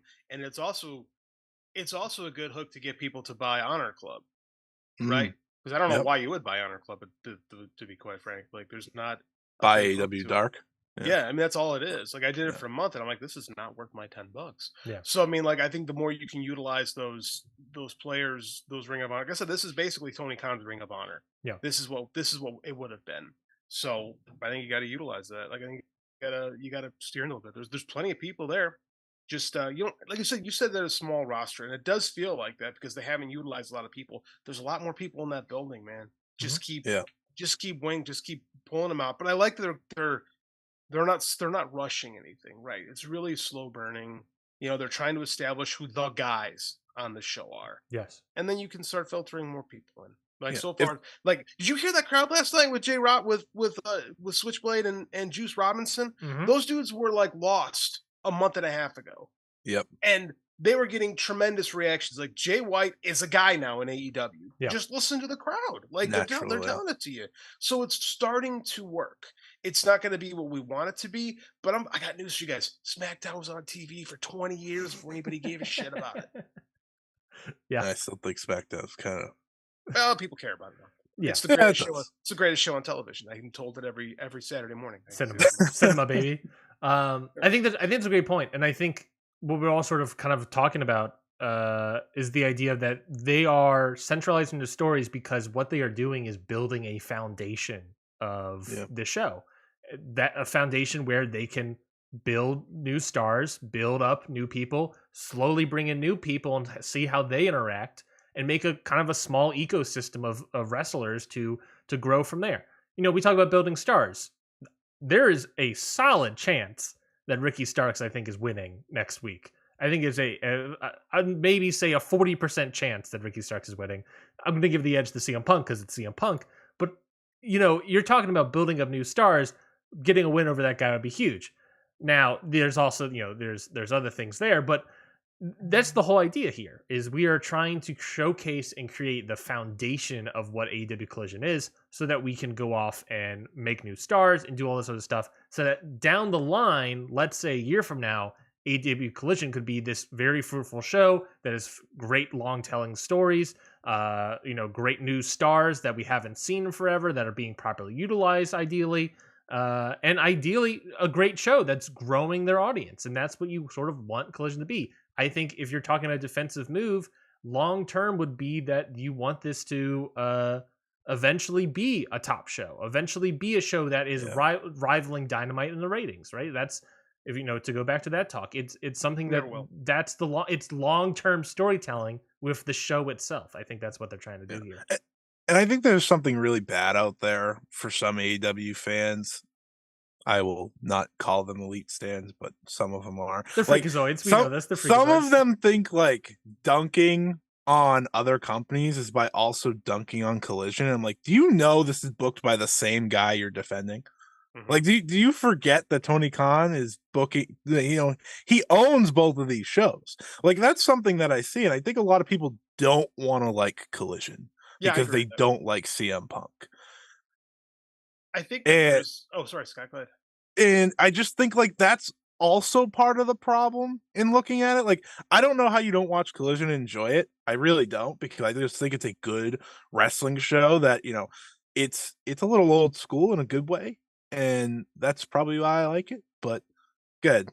No, I was going to say you pointed out that there's a lot of people, the AEW fans, and it's not a lot. It's a very vocal minority who want this show to fail because they think that's going to send a message to Tony Khan about CM Punk, when in reality, he's the only guy in that show that matters at all. Right? As far as like the grand scheme of pro wrestling goes. They're trying to build everyone else up, but Punk didn't wrestle in the last show, and look what happened. Right? Yeah. Like, the brawl out thing was such a weird litmus test for people. Like, adults can have disagreements, sometimes physical disagreements, right? And I've said this on my shows. As fans, you don't know these people, right? Mm-hmm. You don't live with them. You're not in their thoughts. You don't know what their values are. You know what is presented on the internet, and you let Yeah. that form your opinion on human beings, right? So, just because you got a guy's autograph at a show doesn't mean you're boys, Yeah. right? Just because you watch Being the Elite every week doesn't mean that, like, you have to go and burn buildings down to protect Nick and Matt Jackson. Like, these are human beings, and like, people have bad days, and people are allowed to not like each other, and people are allowed to disagree, Yeah. right? I mean, like, when an adult looks at these situations, they see, hey man, that's really bad, that's a really toxic environment for everybody, and things need to be worked out, right? That's how an adult sees that situation. But I mean, these like nerd fans who treat this like high school when they want it to be all clicky, and it astounds me that grown-ups can act like this. Like, if this is a 12-year-old, I'd be like, all right, I get it, you're immature. But when these are people in their 30s that feel the need to be like, I don't like CM Punk because he said this, and well, I don't like the Elite because they, I'm like, grow up, man. Grow up. These are adults who actually don't give a shit about you one way or the other. So why you put all this time and effort in defending people you don't know is beyond me. But I think that if you want AEW, if you care about the company, like if you're an Yeah. AEW fan, you want it to succeed, you want to make sure that it works, right? Or else it goes away. And again, I say this as a fan who watched his favorite promotion go away. Like, I was a WCW guy growing up. Sting was my dude, right? And I remember March of 2001, I'm thinking, man, WWF's going to take them over. It's going to be better now. With everything's going to work out. They're going to be okay. And 6 months later, I'm like, oh, I was stupid, right? And that was a hard lesson to learn at 20, Yeah. right? That, like, really understanding business, because I was just a kid. I didn't understand that. And I've said, this is the best shot you have of getting a quote unquote alternative. Do you really want that? Or do you want to just play games? Right? You Yeah. cannot like a guy. You cannot like the show. That's perfectly fine. Just don't be a nerd about it. Absolutely. I 100% agree with you. And I think that's just like the conversations now that happen more than anything. It's almost like AEW fans have given up on the AEW versus WWE thing, because really that was stupid to It begin was with. stupid to begin with. Yeah. And it's now Dynamite versus Collision. And even then, it's like, do you hear yourselves? Like, it's the same company. Like, imagine if people fought over SmackDown versus Raw That's ever. what they wanted. That's Yeah. what WWE wanted That's for true. years. That's They very tried true. to, like, go, oh, he's a SmackDown fan, and they have the red and blue shirt. Yeah, what do you They think had to look- Survivor Series is about nowadays? Yeah, oh yeah, That's brand true. supremacy. Like, Vince McMahon has to look out and goes, they did it. I tried this for 20 years. They actually succeeded. All I needed was some people that hated each other on opposite rosters. Like, it's wild to me that Which this is is where we are. Which is funny, because I also say Vince McMahon would probably be the only person that would book CM Punk and the Young Bucks on the same show and say, "Get over it and move He on." would. Yeah, that is No, also 100% true. would. And that to the man has a lot of problems, but he does have things that he's really good at, and forcing people to shut up and work together is one of them, right? Because we just don't. The problems exist in WWE. They just don't. They don't get the. They don't get the magnet. They don't get the attention that these ones do, because I don't think Tony Khan has quite figured out personnel management yet when it comes to these things, and that's Sure. something that comes with time. Because you're gonna be like, well, Vince would never allow this, dude. Jacques Rougeau knocked out the Dynamite Kid's teeth with a handful of quarters. Mhm. That happened backstage. Yeah. Bret Hart ripped Shawn Michaels' hair out, Mhm. right? And like, you have these, wrestling is different. People want to treat wrestling like it's going to work in an office, and it ain't, right? It's a different mindset, it's a different world. So the quicker we understand that, the better we are. And it takes time to really figure out how to manage these things. Yeah. Right? Vince McMahon didn't have that figured out right away. You So- described things from 30 years ago. Tony Khan's been doing this for 4, That's what I'm saying. Yeah. Yeah, that's what I'm saying. Vince McMahon has the advantage of, one, growing up in the business with having his own man, right? Two, he was there for a long time, and he didn't squash every beef. Right? Harley Race walked into the locker room with a gun and aimed it at Hulk Hogan while he was taking a shit, I believe is the story. Like, these are things that, I mean, like, Yeah. granted, it's back in the day, and now we're mad about a fist fight that happened. You Yeah. know? Those things happen. It does. So people got to get over it, man. wrestling is ugly at the end of the day, you know? Wrestling is stupid, and the sooner we admit that, the better off we all are. I love it, but God, is it dumb. Yes, it is. Well, That's what a great note to end that conversation. let's move on to the next topic here, which is New Japan Strong Independence Day. They had 2 shows out of Japan to celebrate America's independence. New Japan Strong. Why not? We won't do match by match, of course, but for night 1, night 2, of course, night 1 you had the main event being El Desperado and Jun Kasai defeating Homicide and John Moxley. You also had 2 title changes with the Strong Openweight Tag Team titles, with the Bullet Club War Dogs, Coughlin and Kidd winning the titles off of Bishamon, and the junior section of that, Drilla Maloney and Clark Connors winning the titles off of Akira and TJP. Drilla Maloney. And on night 2, you had, of course, in the main event, John Moxley defeat El Desperado in a final death match. Eddie Kingston winning the New Japan Strong Openweight title off of Kenta, and Julia defeating Willow Nightingale to win the New Japan Strong Women's title. So a lot of title changes coming out of the shows. What did you guys, starting with JD, what did you think of these 2 New Japan Strong Independence Day shows? Oh, New Japan Collision? It's great. It's awesome. It's working perfectly. Like, no, I mean, seriously though, like New Japan has done a really interesting, because like when the Strong brand started here during the pandemic, it just kind of was just There. a studio show. It was just kind of there. It was really weird. But American Wrestling was good. Now they've actually taken this Strong product, brought it to Korakuen, they're the heart of Japanese professional wrestling, and presented a different New Japan product. It's a completely different show. Jun Kasai stabbed John Moxley with the skewers. First of all, Jun Kasai's in New Japan. Yeah. Like, that in of itself is mind-blowing. I never thought that would happen. Ever. Like, that video, Del Desperado, he's looking for a partner. I'm like, holy shit, that's Jun Kasai. Like, that's wild to me that this is happening. And you have Eddie Kingston as the champion. Like, there's the model for what you want Collision to be, is it's New Japan Strong, because you have the 2 it's not 2 companies, but the 2 brands. I hate using that term, it's so cheesy. But they have completely different they have a completely different vibe. Right. And it's not just the fact that one's primarily in the US and one is primarily in Japan. Like, it helps. The shows just feel different. It does help, but I mean, like, there's a difference in philosophy with how the product is presented. Right. And I think it's super interesting right now, because they're doing stuff that you would not, man, can you imagine Antonio Inoki's company, right? The heart of Strong Style did skewers in a mat. It's mind boggling to me. And Eddie Kingston is the champion. Like, people are always like, Eddie Kingston should be the world champ. He should be he deserves it. I hate the you deserve it mentality and things, because I believe that pro wrestling should, like, the champ should be the guy that draws. I'm old school like that. But this is really good. Like, it's a really good story.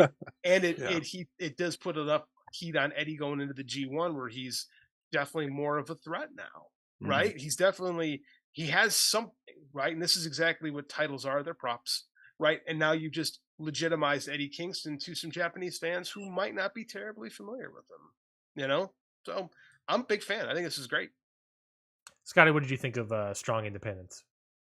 Oh, I thought they were 2 great shows. Like, if you walked away from these saying these were the best New Japan Strong shows yet, I'd probably agree with you, because I just think, like, the atmosphere of Korakuen's obviously just phenomenal, but you felt every person on the card living up to the spot in Korakuen. Like, they all cared so much. And I think as fans of wrestling, as fans of Japanese wrestling, you can watch a Korakuen show and, like, say a New Japan one compared to a Pro Wrestling Noah one, for example, right? Noah's going to usually load up the card a little bit more because they're a smaller company.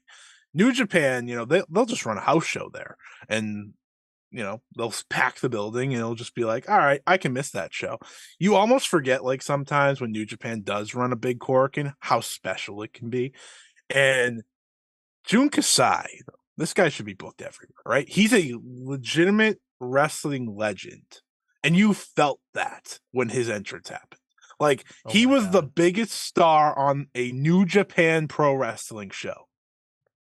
like when JD brought that up, it was like perfect. It's like Jun Kasai was the biggest star on a New Japan show. That is insane to think about. And I love his, roadies that come with him that are just absolutely freaking out in the stands. Like that was fantastic. And it set the tone for the second day. I don't usually even I'll be honest. I'm not a big deathmatch guy. If you listen to this show, you know that. But the way they utilize the deathmatch on day 1 and day 2, I'm with it. Like that's how you do it, especially day 2, because I thought they really told a great story between Moxley and Desperado. And I love Desperado. And obviously Moxley. I think we all pump up Moxley enough that no one needs to say that all the time.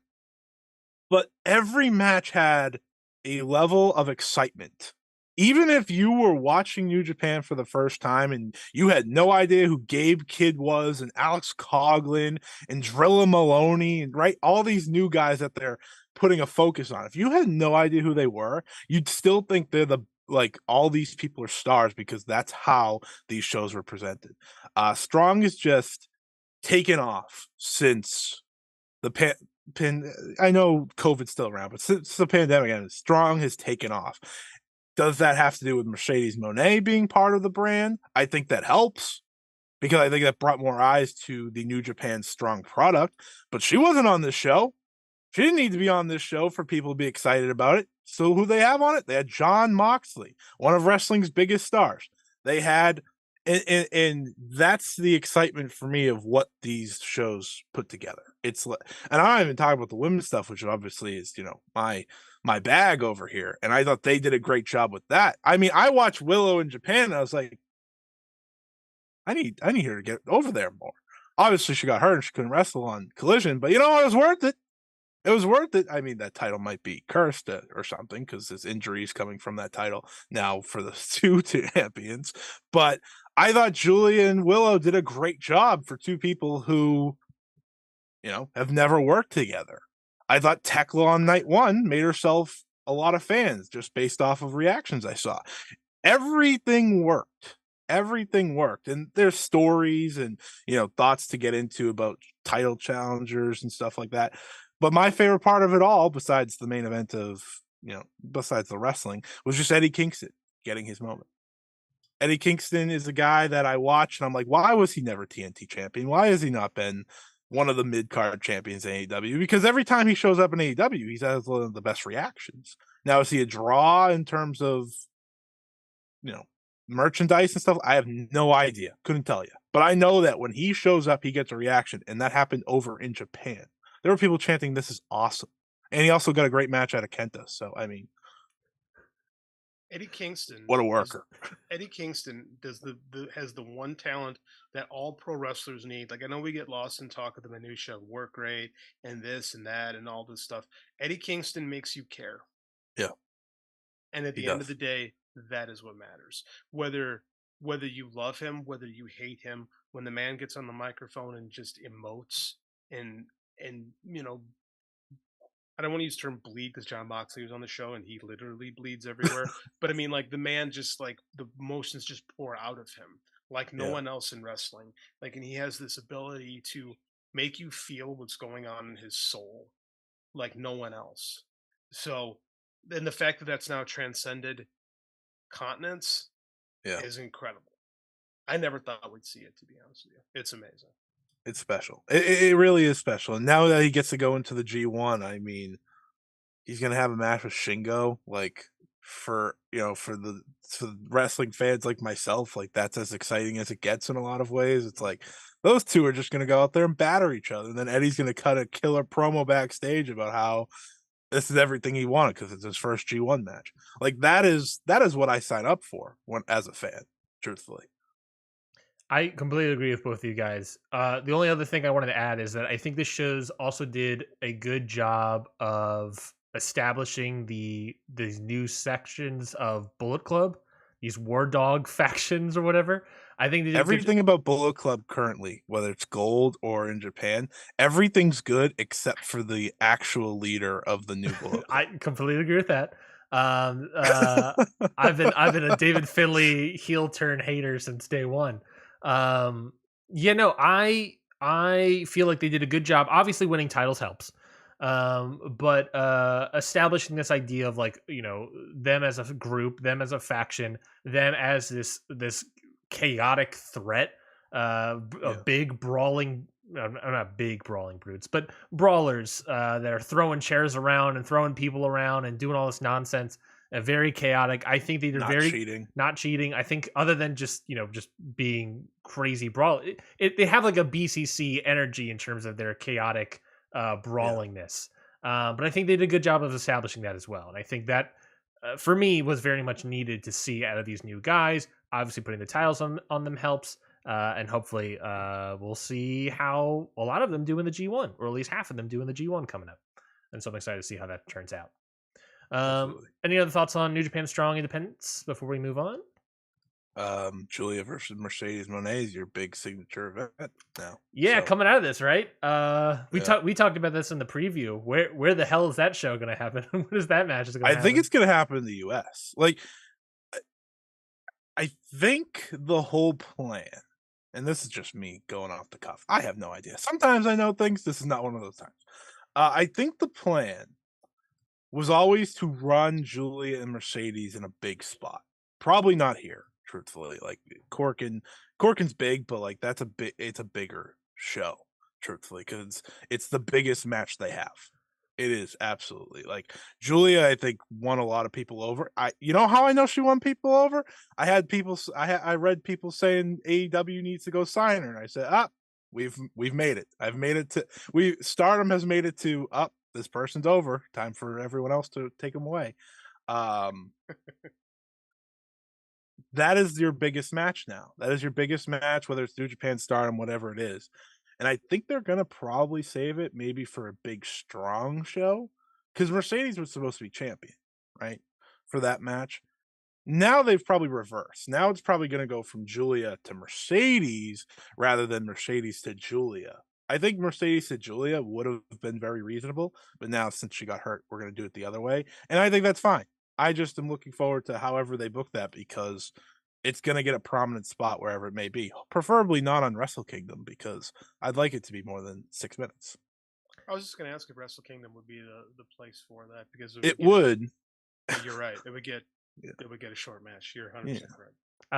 Julia's over when people are booking Julia and Mercedes Moné for Wembley, in a company that neither of them work for. Yeah, I saw that. I was like, I don't think people realize like All In's not what it was last time. Like, this is an AEW product. It's not a let's bring every company together product. Twitter is not the place for subtle nuances like contract law. I feel like Will Ospreay needs to end the show on top. Like, he doesn't work there, right? Like, it's not. It's a weird move for Tony to put somebody else's guy on top of his big show. Like, we got that. Yeah. Like, you got that. Like, stop trying to make this weird. Yeah. But Threads is the perfect place for that. Just joking. What do you guys think of Threads? What do you guys think of Threads? Yeah, it's whatever. Weird. It's whatever right it's now. It's weird. Me. It is a little weird. Like, it's like you go into I compare it to like you go to a party where you know everybody there, but it's in a different place. Like, maybe you're in a different state, and you're like, the house is weird, and you're like, I know you people. Yeah. But it's not. Yeah. Right. But also your friends and everyone are like at the end, like on the backside of the house, and you're like, I have to get through all these other people. All these random people. Like, I who are these people? I know that guy. Yeah. Yeah. Yeah. It's weird. It's very weird. It could be good. I haven't seen nearly as much. I haven't gotten up to Threads being like, God, I hate everybody. Like I often do. Yeah, that's the one good thing about the feed so far. Though I have hated famous companies so far, because that's all I get to see is like TikTok, and I'm like, I don't care what TikTok's threading about. What do I care? I'm not going to follow them on anything. Why do I? If I wanted to be with TikTok, I would be on TikTok, right? Yeah, exactly. I'm not on TikTok for a reason. Yeah, exactly. Coming up this Saturday as well is Impact Slammiversary. Obviously, their big time summer show here, happening this Saturday on pay-per-view and Fight. JD changed his show not to talk about Impact. And we bring him on ours and we disrespect him with that. I'm so sorry. He happened to come on when Slammiversary is happening. I have a very complicated relationship with Impact. It's been my relationship with this company from the get-go, right? Is I really wanted TNA to be something. And even though the company was called TNA, which was embarrassing to tell people, what show are you going to watch? I'm going to go watch TNA. And then you go watch it, and there's a bunch of go-go girls dancing. Right, and then you're like, oh, so they're living up to it, I guess. Yeah. But so I'll go in this moments where I really like what's going on. For the last 20 years, it's been like this, and then I'm like, go down. I'm like, God, this company sucks. And like, I'm up and I'm down. It's very mercutial. Yeah. And Mike and I had this podcast for 2 years where it was called Brace for Impact. We just talked about Impact stuff, and this year just broke me. Like the show, it's not the wrestling, because the wrestling is often really good. Mm-hmm. Yeah. But like the booking, like people complain about booking, and I'm just like, do you guys watch Impact? Do you see what I have to go through every week on this show? Like what destroyed me finally was Taylor Wilde doing the tarot card thing on the ring apron while Kylan King is wrestling, and I called Mike and I'm like, I can't do this anymore, man. I hate this show so much. I know it's funny when I go into an epic rant, but I don't even have like the energy. Eventually, you just don't care. Yeah, that's where I was at. I'm like, they're telling me not to care about the company. So we changed formats of our show. Show's much better now, and I've been told that things have been much better in Impact. I'm on an Impact hiatus at the moment. Sure. Perhaps I'll check back in with Slammiversary. I haven't made that decision yet, but I know Mike's still covering it for our site a little bit. Scott, what do you think of Impact right now? What do I think about Impact right now? It's a company that could be so much better. I think that's my takeaway from it, and maybe that's the history of TNA as a whole. But like, they have the relationships in place, right? They have New Japan helping them out. They have, Sammy Callahan, so they have like local things going on. But the New Japan part, most importantly, they've been entrusted with someone like Yuya Uemura. So clearly that's a big deal, right? I think everyone sees Yuya Uemura as like a next big star type thing.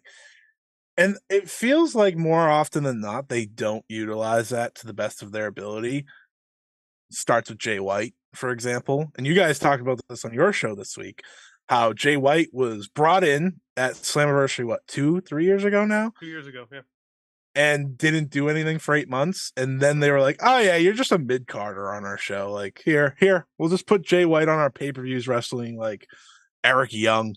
And you'll be okay with that, right? Eric Young of the Design or whatever they were Respect the called. dead, sir. Eric Young has been murdered. Please show respect for the dead. True. As far as I'm concerned, he has been, because he never popped up anywhere else. So you're probably right. But like, there's some things that work, and then there's some things that not. The one good thing that I'll give them credit for is they put the Motor City Machine Guns on top all around. That's the best thing that it, I jokingly said that's the best thing Impact's ever done. I don't even think I'm joking. Like, I love the Motor City Machine Guns. They're probably half the reason I even pay attention to them now, because they have them. And listen, they'll probably end at Slammiversary, because good things can't last too long. But that's the best thing that they did. No, exactly. And I'm looking at this card now. I'm not gonna lie, I didn't know half of it. Looks pretty good. There'll be good wrestling on the show. Like JD said, they have good wrestling. Always is good wrestling. It's the booking. I wrote about it I did a sort of a 6-month year in review-esque thing on patreon.com/countoutpod. Released that over the weekend. Yeah, I had that ready. I talked about Impact, and I said that like I feel like Impact has secretly put together a really good roster. Like, I'm looking at their men's roster, and it's like all of a sudden it's like, Gresham's on there. Alan Angels is a very good mid-carder, I think. Nick Aldis pops up, and I like Nick Aldis. I'm fine with him. Nick Aldis. What's that? He's good at being Nick Aldis. Yeah, he's great at being Nick Aldis. He's also a new flavor in the Impact soup bowl. I don't know. New old flavor. Yeah, he adds something to them that they didn't have before. Pushing Sabin and Shelley up there more into the limelight is very good. It's like all of a sudden, Speedball has been a fantastic get. It took them 20 years to do that, by the way, but it's fine. But it's like, it feels like they secretly like got like a good roster all of a sudden for Impact. And I love ABC. Is that what they're called? ABC, yeah, Ace and Bay. Terrible name. Terrible name. Team. But let's talk about Slammiversary. Let's see if we can get JD watching it, and we'll see what happens. So yeah, main event, of course, is your world title match, Impact World Title. Alex Shelley defending his title against Nick Aldis, who previously won that 8-4-1 gimmick match. Match sucked. Just say it. Last match pay-per-view. sucks. Had Bully Ray in it. Sucked. It was not only Bully Ray in it, but it was pretty much about Bully Ray the entire time, and I didn't like that. That's why. There you go. That's how you get to sucking. But that's your main event. Any thoughts about the main event, or should I just do overall? Just say all the matches. Yeah, Right. yeah. Go ahead. So yeah, we also have thought about every single one of these matches. we have the Knockouts World Title match: Deonna Purrazzo versus Trinity, of course, formerly known as Naomi. If there was ever a shot, that main events, doesn't it? They'll end up main eventing. If Trinity's winning, I think that main event. I think you're right. I think that's fair. I think that's fair to say. Knowing this company, if Trinity's going to win, because she's pretty much their biggest star at the moment, that main events. You have the return to the ring of Scott D'Amore. That's right. The guy in charge. See, this is what I'm talking about. It's stuff like this, man. Like, it's 2023. Don't nobody want to watch Scott D'Amore. Did anyone want to watch Scott D'Amore wrestle? No, go ahead. That's what I'm here for. That's why you're on the show. Just go on. It's Scott D'Amore. So to be clear, it's Scott D'Amore and PCO versus Bully Ray and someone else, because Steve Macklin is apparently injured and won't be able to wrestle that match. Who's probably the best wrestler in that match won't be there. Oh, there's no problem. Steve Macklin is sneaky, had a really good resurgence in Impact. My partner Mike is probably one of his favorite wrestlers going right now. Like, Macklin is really talented. He's really found himself in Impact. He had a too short run with that title, and now he's hurt, which is just a damn shame. So now what is the median age in that match? 56? Probably. Like, who that? See, I can't even begin to give a flying shit about this match. Like, it's everything that's wrong with Impact is the fact that the guy Scott D'Amore has to book himself into these situations, right? I used to compare Impact. We watch Impact's like watching the Muppet Show, right? The Impact is a show about wrestling, right? Because oftentimes the characters are running around trying to figure out how they're gonna get the show done, and Scott D'Amore is Kermit. So to me, it's like I watched Bully Ray put Kermit through a flaming table, and it isn't nearly as funny as it should be when I say that. Yeah, it's just stupid. Yeah. Oh, I hate this shit. You said but at the beginning of the show, you talked about how you were watching MLW back in 2019. Were you watching Ring of Honor back in 2019? Oh, I'm a big Ring of Honor fan. Yeah, I love Ring of Honor. Ring of Honor, 2019 Ring of Honor was the hardest time to be a Ring of Honor fan, excluding the pandemic era when all wrestling was bad. Ring of Honor was just like super quiet and scary to watch. Like, but yeah, Ring of Honor 2019 was the dark days of Ring of Honor. The Marty Scurll, when the cop and conversation, Marty Scurll should have won the title at Madison Square Garden, and people were like, "Oh, well, it turned out that was the right decision." Turned out Matt Taven was the right guy to do it. Turned out Matt Taven was not the guy we deserve, but the man we needed in that moment. That was also the year of like peak Bully Ray. It felt like it was so bad, man. It was. I did a whole Patreon series about 2019 Ring of Honor and about like he hates himself. As you know, I watch MLW. I watch 2019 Ring of Honor. I hate myself apparently. NWA, you got it all connected. Because it was also like during that time, it was like peak Bully Ray feuding with like Lifeblood about Mark Haskins' wife.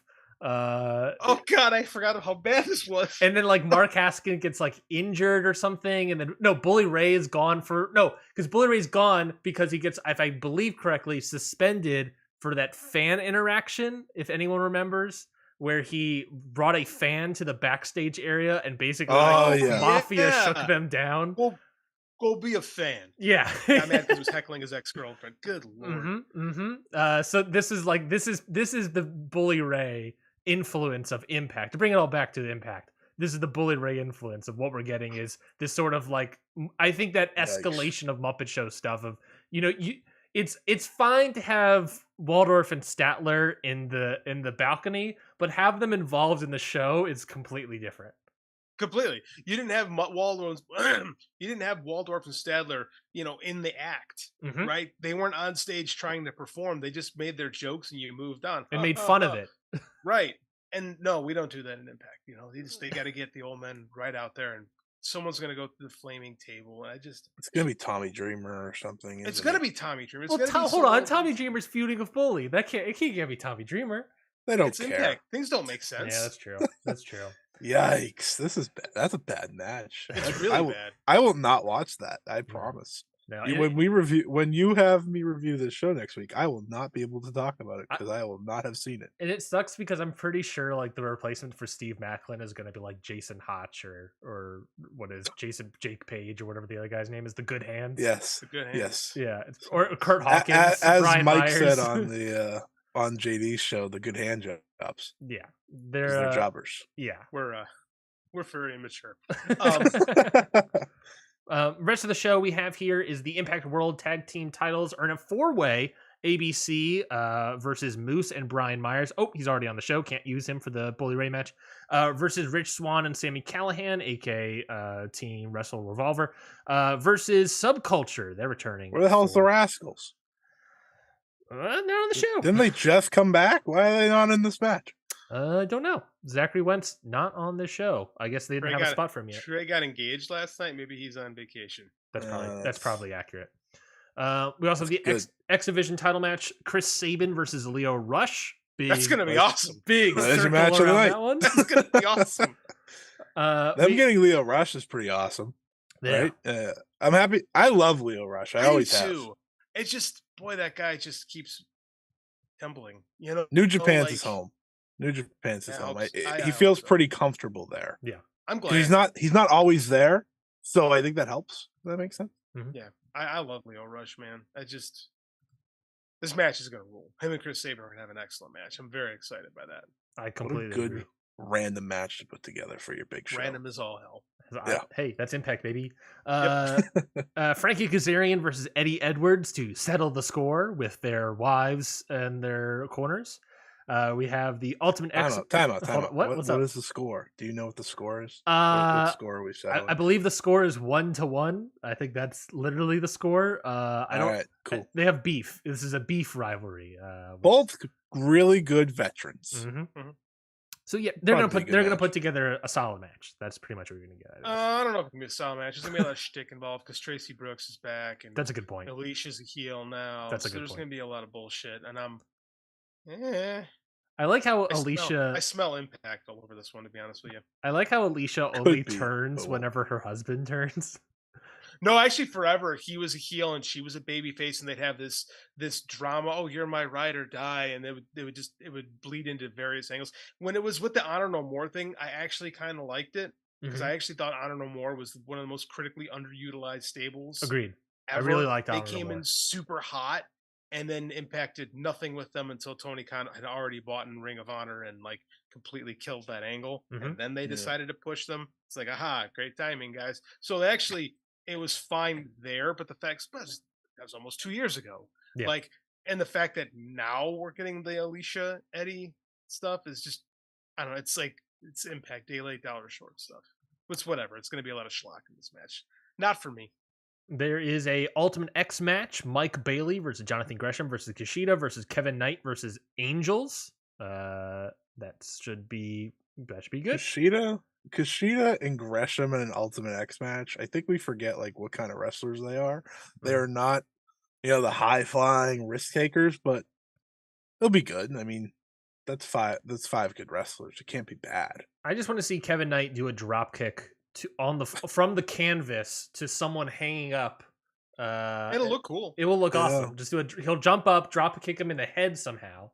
And they'll be fantastic. It's such a random group of 5. That's what we do. To be frank, that is the lifeblood of Impact. Is you take 5 random smaller guys and put them in an Ultimate X match and watch them kill each other. Mm-hmm. Right? I like the lifeblood joke because lifeblood was about as random as an Impact match like that. The most I forgot lifeblood was a thing until Ryan mentioned them. I'm like, oh my god, lifeblood! I forgot about that. People hate on Juice Robinson in AEW. First few months. People never saw Lifeblood. No. well, if you forgot about Lifeblood, check out patreon.com/counterpod and check out my Lifeblood review show, New Blood. So go check out patreon.com/counterpod. The other 2 matches, you're welcome. The other 2 matches, which I'm sure are on the pre-show, are the Knockouts World Tag Team Title match, the Coven, the aforementioned Taylor Wilde and Kylan King, taking on the King's better than this. Agreed. Taking on the newly formed team, Masha Slamovich and Killer Kelly. You also have the digital media Wait, title match. whoa. Why did they do? What have they done to Masha? What have they done to Masha? She was supposed to be a giant killer, right? Mhm. They Yeah, brought her in. I thought for sure this was going to be like kind of like the new Awesome Kong of the division, like just this monster that Yeah. was going to run roughshod over everybody, hold that title for a while. We'll build up a baby face, get a big. No, they didn't do that at all. Yeah. Like it seemed she's to be like, teaming oh with yeah, Killer Kelly. Clearly, they have not. I I'm a big Killer Kelly fan because I'm the opposite. no, I'm just No, he my said because brain the goes perv. because I'm a You perv. didn't Like let I'm him. not a good because I'm not a good person. Like, Perfect. so, Okay. All right. Copy that. He's not a Killer Kelly in the like wrestle. No, not in the wrestling sense. Like the character, big fan of the character of Killer Kelly. This match is going to be so atrociously bad. I might run my face into a wall if I tried to watch it. Yeah. It's Masha carry. If you keep Masha and Kylan King in there, Mhm. it'll be okay. That should be good. That those two have. That's why I said okay. Yeah, those two mind should be you, fine. that's the Coven is the worst thing, and I can't say the worst, but one of the worst things in professional wrestling right now. So I guess they go with the oddball team of Killer Kelly and Masha because that's very Impact too. Yeah. yeah. And it gives Right. Masha a title and Killer, I guess, a title, and they're like a very weirdly horny tag team. That's So- exactly what it is. And the Impact, because trust me, we have this big Impact fan group that Mike and I are a part of. They will eat that up. Yeah. People will be all about that. Oh, people it will already serve- on about that. Yeah, it will serve the Impact fan base quite well. Hey, And we should never talk about the matches. There's an argument to be that that's a good booking for serving your fans, I guess. You know, I guess. I guess. it was built on TNA, so you know the horniness works. Well, it didn't quite work actually at the very beginning. To be fair for TNA, You ever seen those old shows? Like in retrospect, Mike and I watched. I am on TNA episode 14. Good for you. I've been rewatching, or not rewatching. I've been watching them. Yeah, and yeah, like the first, what was it? By time they get to like episode 6 or 7 or something, the company itself is like bankrupt. So, or practically bankrupt. Oh, the story behind TNA is way more fascinating than anything that went on in the ring at the time. It'd be a hell of a book. It would be. Someone else is actually working on it because I actually pitched that a couple years ago, and I guess there's Mike actually knows the guy. He's someone who's actually been with them for a long time. There is a hell of a book there. Yeah. Because just listening to the Jeff Jarrett podcast, the Conrad podcasts aren't great, but listening to Jeff Jarrett be brutally honest about the history of TNA is absolutely fascinating. Sometimes Love Jeff Jarrett. Oh, he's the best. Mhm. Like, so Ain't he there's great? yes, he is. Thank you, sir. The fact that you can go back and you've watched 14 in a row of those old TNA shows, I tip my cap to you, sir. I remember them in real time being awful. Yeah. Oh yeah. I'm doing my own out of my own want watching old. I told you I'm a crazy person. I've been watching MLW. I've been watching. Madman. I'm watching. I'm waiting on the NWA comment. It's coming. I'm not watching NWA. Well, they have they might be coming to TV, so maybe I'll watch NWA there. But yeah, I've been watching.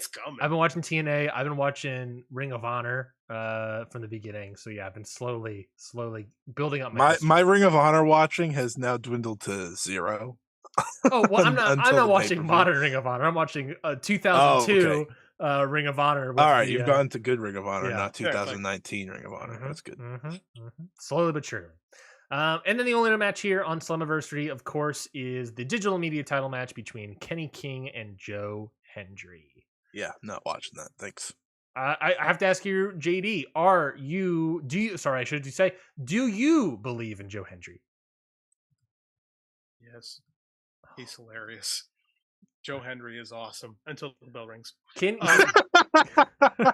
was about to say, can you explain to me, someone who actively does not believe in Joe Hendry, why I should believe in Joe Hendry? And then he said the bell rings. And there we go. The whole thing is over. He's hilarious. Like, he just has great presence. He's actually perfect for Impact, right? Yeah.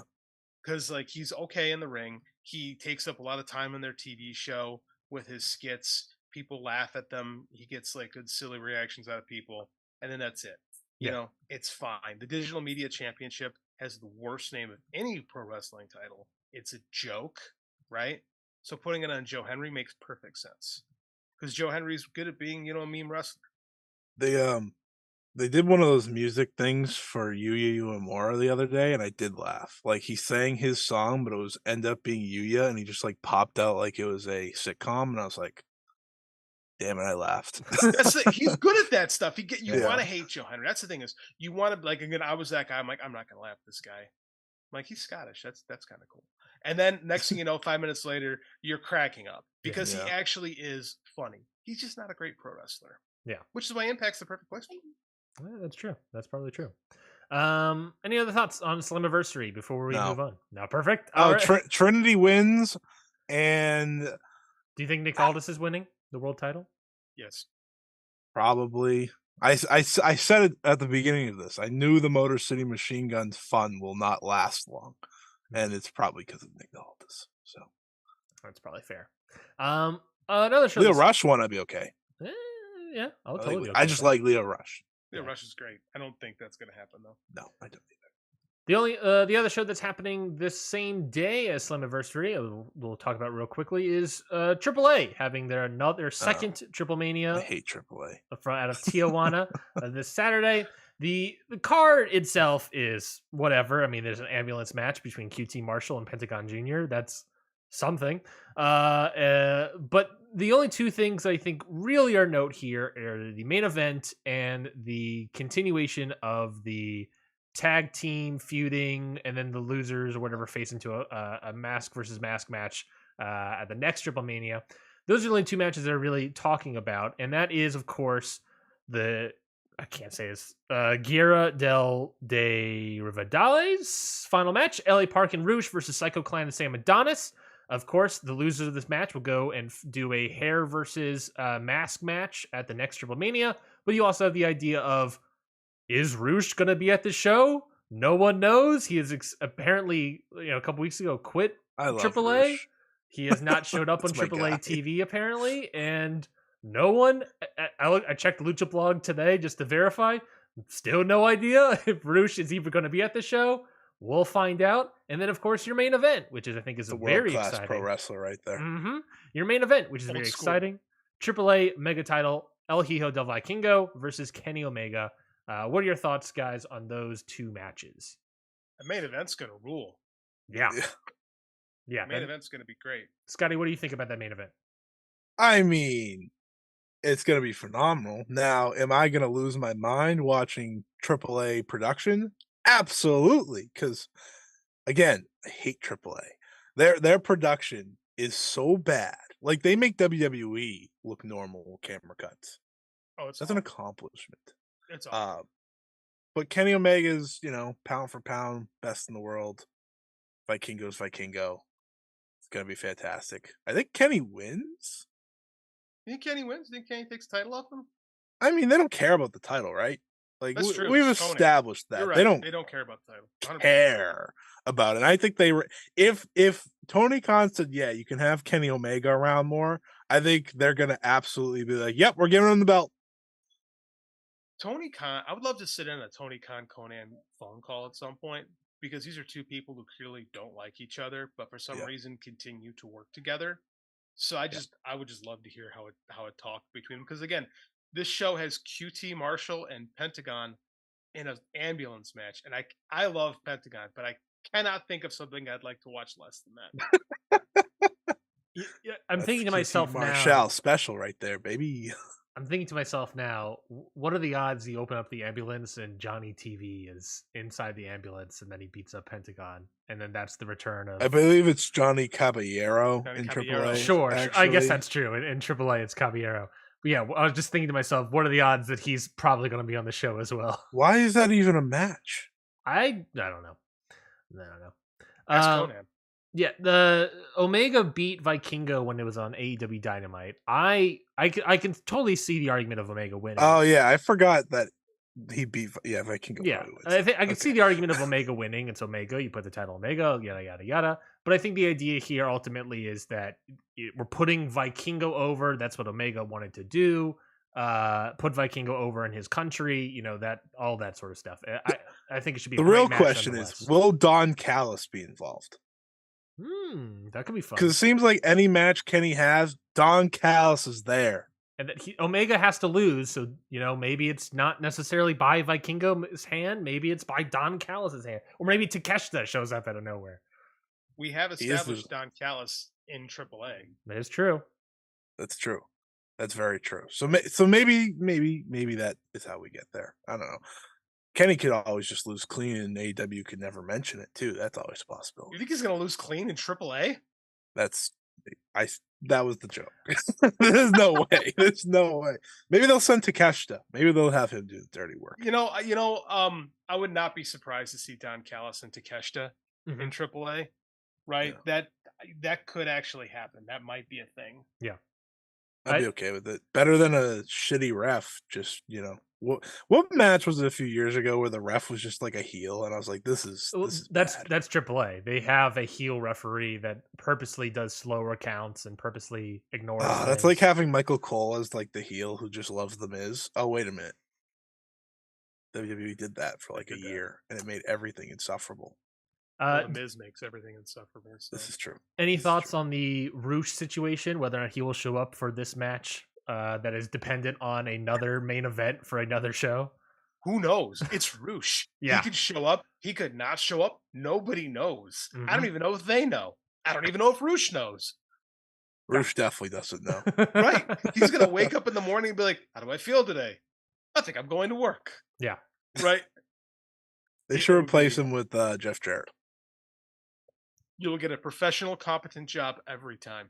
Yeah, that would be interesting. Jeff Jarrett's career in AAA is definitely something. And then imagine if Jeff Jarrett and LA Park lose, and then the main event of Triple Mania in Mexico City in October, whatever it is LA Park versus Jeff Jarrett, mask versus hair match. That's what I'm talking about, baby. That'll put butts in seats. I feel like that would actually Jeff draw. Jarrett will make sure people are in seats. Oh, I know. He'll be throwing tortillas to the crowd. He's going to go out of his way to make that work. He'd also agree to having his head shaved. So that would be crazy. Yeah. He don't care. He's had a long history of AAA, so it actually would probably draw, to be honest. You're welcome. I booked you a main event AAA. Any other thoughts on AAA? I think we're about done here. There was a couple of news items, but I think we're out of time. Kota Ibushi's showing up. There you go, everybody. AAA? That would be cool. No. I meant Blood and Guts. That would be that's out of left field, man. All right. Instead of Roosh, Kota Ibushi. All right. I guess it's fun. I was trying to put in all the other stuff though. Yeah, Kota Ibushi and AEW and NWA and CW. CW? Yeah. CW. My question is, okay, how bad is MLW if they couldn't get on the CW?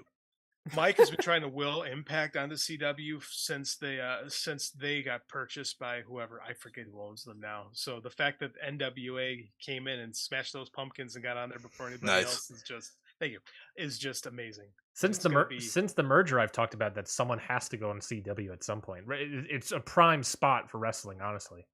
Oh yeah, Mike was convinced it was going to be Impact. Convinced. And I said, that's not going to happen, man. It's not going to happen. I did not foresee the NWA coming in and scooping it out. Be honest, never in a million years thought that was going to be a thing. No, here we are. I feel like they're going to do one of they're probably doing like one of those gimmicks where they're paying for the TV slot. Well, it's actually, from what I'm told, it's going to be a reality show. Which is probably best for NWA because now we don't have to watch them wrestle. So it's a reality show that's going to try to push people to fight TV and watch the matches. Is that the idea? It sounds like a disaster. It does sound like a disaster. Oof. Sounds like NWA. As I said on this, I said this with someone a few weeks ago. The NWA died when Ric Flair left. That was a joke, but at the same time, it's very true. That's 100%. The fact that we still talk about this company in the year 2023 is very funny.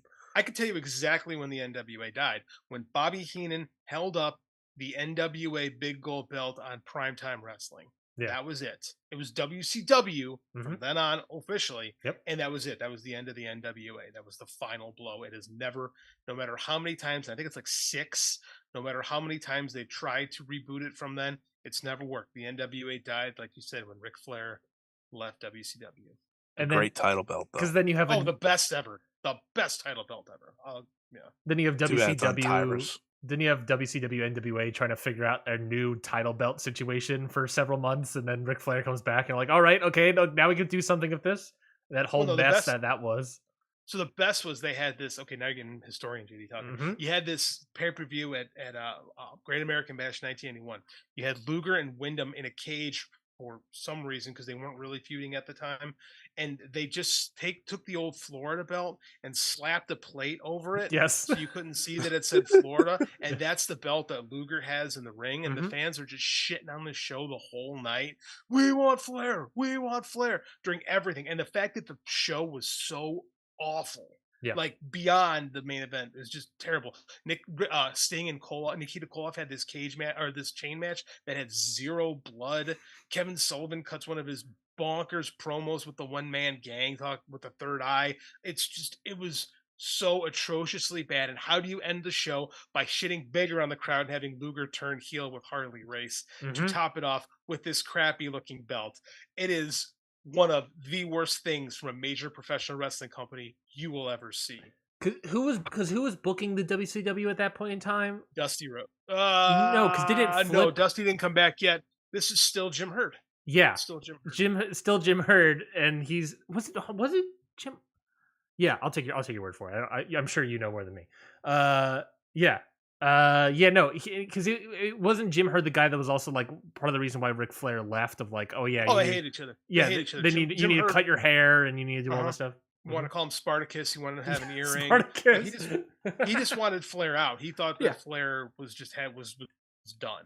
Little did he know the man would be around for another 20 years. Was Jim Herd the guy that hired Sheik? Who was the guy that hired? Yes, the Jim Herd era was when they gave the Iron Sheik $100,000 for 2 years and then didn't book him. Well, booked him for like a month or two and was he sucks. Yeah. He's really bad. And he wrestles Sting in Wrestle War 89 pay-per-view, and it is really, really bad. And if I'm not mistaken, it was like they gave him a contract for 2 years, but they had the option. It was an option deal, whereas like they could do a second year if they wanted to.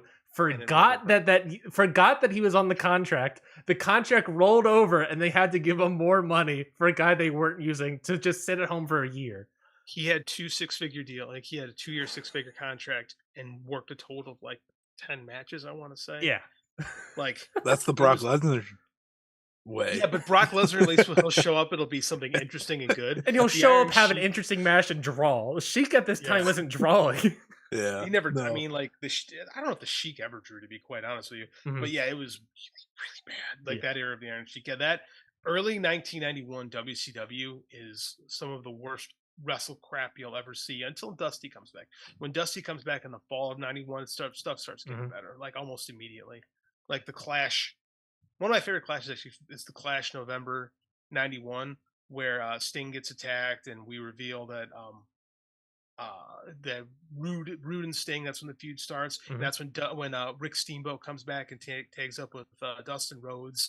Like that is immediately when things start getting better in WCW. Not great, but better. Yeah, like there's an immediate shift in quality. And like the problem with WCW is they changed after her leaves. They changed direction so quickly. So I mean, it's hard to get like any type of consistency with that program. I'll get off my old man soapbox. No, I love this. WCW is something I know, and like early WCW and NWA is something I'm so fascinated with, but I've like seen so little of it. It's something like I don't know why I'm choosing Impact and Ring of Honor first, but like I want to actively do it, like a WCW NWA into WCW and then to the end of it, I guess. Rewatch. Having lived it. It's something. Yeah, it was something. Well, like, he's watched 14 episodes of early TNA. You can watch anything. Well, that's the thing. Like, it's like they have. I think for the most part, I don't think this is out of question. Way better wrestling than early Impact, early TNA stuff. But like the drama behind the scenes is so wild and crazy. Mm-hmm. Absolutely, like the Nitro book. And the companion, I think that you have to read the Nitro book and you have to read Death of WCW. I think you have to read both of them because, like, the Nitro book, you get this like grand overarching scheme from the people who actually were in the trenches. Yeah, and then Brian gives you this great fan outlook on kind of what we were watching and how we all consumed it at the time. Mm-hmm. So I think the two books kind of go hand in hand. But even the Nitro book only picks up from when Nitro really starts. Like, there's this whole interesting period before, like. Yeah. From the moment it gets weird is really when Crockett buys the UWF. Yeah. from that moment on, things really get derailed, and the company is really spiraling out of control pretty much until Hulk Hogan like brings it some stability. Mhm. And I hate saying that, but it's the truth. Yeah. Um, the stuff behind the scenes is far more fascinating than what goes on in the ring. But there's also some really good wrestling that happens too. Yeah. Like people like to crap on WCW, but it was the work. They had It Sting, was the work rate. They did have Sting, as I like to say. They had Sting. That's good enough for me. but they also had good matches. Mhm. Right, like because WWF in that era was not known for their work rate. Let's be honest. You go back and watch some of those early '90s WWF pay-per-views, and they're bad. Yeah. Right. WCW had good wrestling matches, like consistently. They were always good matches, and they would swing for the fences, but they would whiff. Yeah.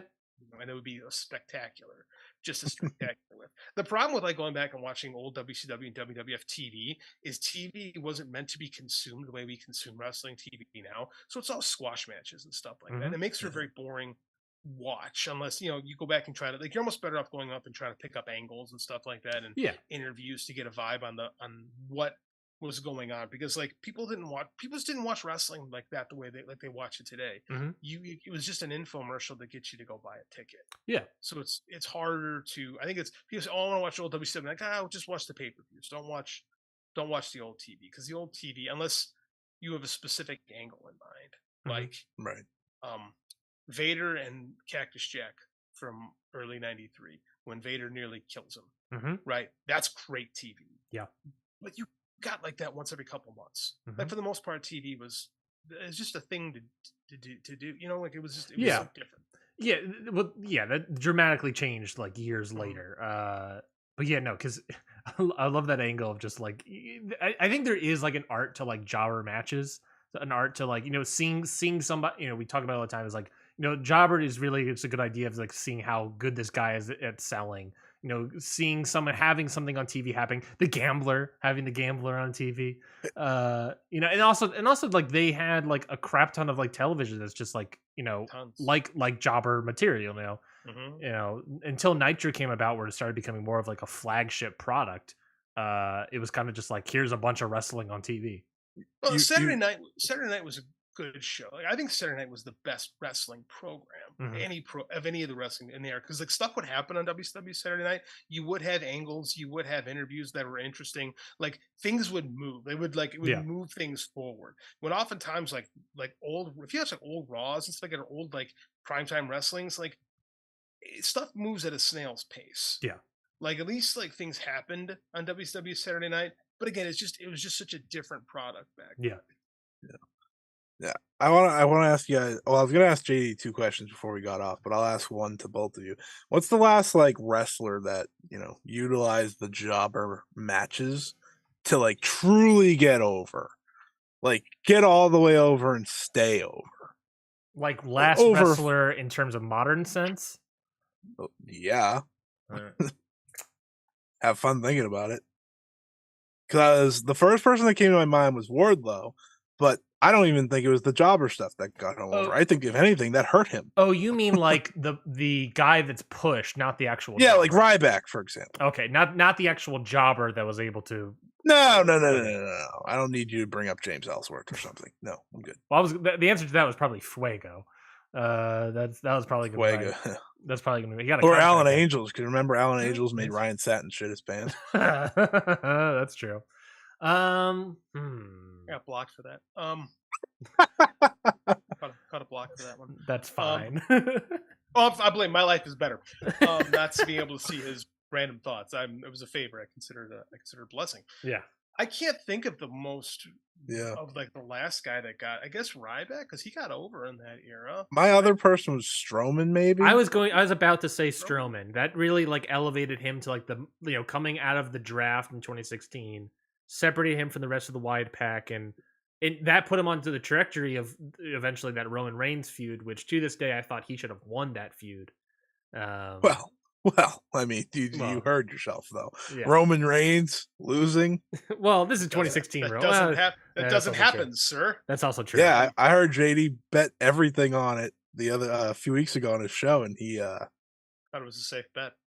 But yeah, I'd say Strowman. He's watching Raw now. He lost.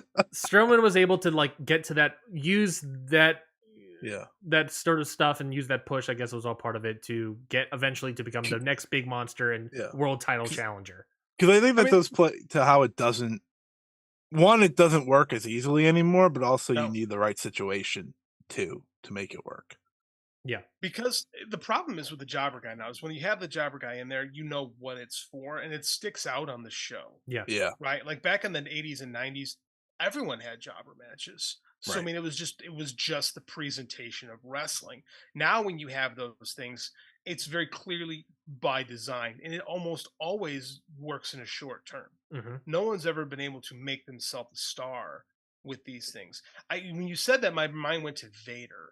Because when Vader was doing these things in WCW in the early '90s, before he had his world title run, and again, he was a Japan guy, so he was in and out. So he would come in, they would bring in, he would just absolutely murder these poor men, and like Vader. It helped me too. It helped make him like this, almost like dangerous thing, because like he would only show up on occasion, and when he was there, people were getting hurt.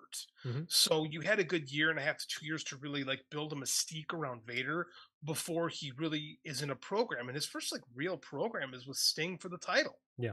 Right. And because you have years of him just laying people to waste, it really helped establish him as an absolute monster. Like I remember they would do the Vader public workout where he would have 3 guys in there and he would beat the snots out of all 3 of them at once by actually beating the snots out of all 3 of them at once. It was great stuff. But I mean, again, that was part of the presentation of wrestling. Now when you do it, you know, like with Wardlow, it worked for a little bit, but where do you go with that? Eventually, you can't just be that guy that kills everybody. Right. You have to be able to tell a story. I think that's, and people are like, oh, Wardlow, start, stop.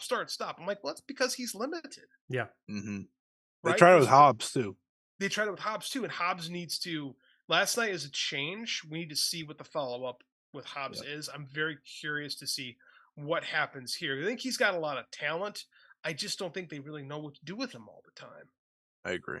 I would also add that like you also have the difference of like the jobber term becoming more well known in modern days, and then not only well known, but then sort of used kind of also similar to like Mark and Smark, used in such a negative connotation that like, you know, you don't want to be the jobber. You don't, you know, oh, it's a jobber. Oh, you throw your hands up and you're like, oh, whatever, who gives a crap about this? You know, it's not, I don't want to say respected as much as it once was, but it's not, it's now like seen as like in a weird way, like a bad thing. And like, and then you get like a jobber match on TV and you're like, all right, time to go to the bathroom and, you know, I can move on with my life or whatever. Yeah, it's a shame because it was an art, but obviously with how wrestling's changed, you can't use it as well. But I wanted to just bring that question up because like I was thinking in my head, who did it actually work for? Because they still use it, right? They still use it from time to time, but it's not something that you can use all the time. But I guess we can wrap up the show. I will have 2 questions for JD, then we'll leave. Perfect. Okay. Well, JD, it's been fantastic having you on the show. It's been great. Thanks for having me. I love talking with you. I love talking WCW stuff with you. That was fantastic. Let's just start off with you. Where can people find you? Easiest place to find me is Twitter, basically JD@JD_Oliva. I'm at Threads, which I wanted to be JD_Oliva, but I can't do that there. That's my Instagram account, so it's j.d.oliva at Threads. Best places. I have 2 Substacks going right now. One for my wrestling writing, one for my fiction writing. I've got my one Substack is every Monday and Wednesday it's a chapter from my book Harvest Moon, and then my wrestling Substack is just me writing articles about sometimes they're reprints, sometimes they're newer things, just talking about older wrestling stuff. That's what I'm into. Did you formally release Harvest Moon as a book? I feel like I saw a cover of that recently. Yes. Yeah, it's actually one right behind me. That's the painting's actually hanging up right behind me. I released it in 2019, and this is just something me trying something. I'm teaching now. I'm starting grad school in the fall, so I don't have as much time as I would like to write another novel. So this is just something for me to do while I'm getting the old education done. So it's just a way. I mean, it's my best selling book. It's the one that has the most reviews. So I figured, hey, let's just try something different. And of course, we want to plug Mike and JD show on Fight Game Media, and of course, every Friday morning.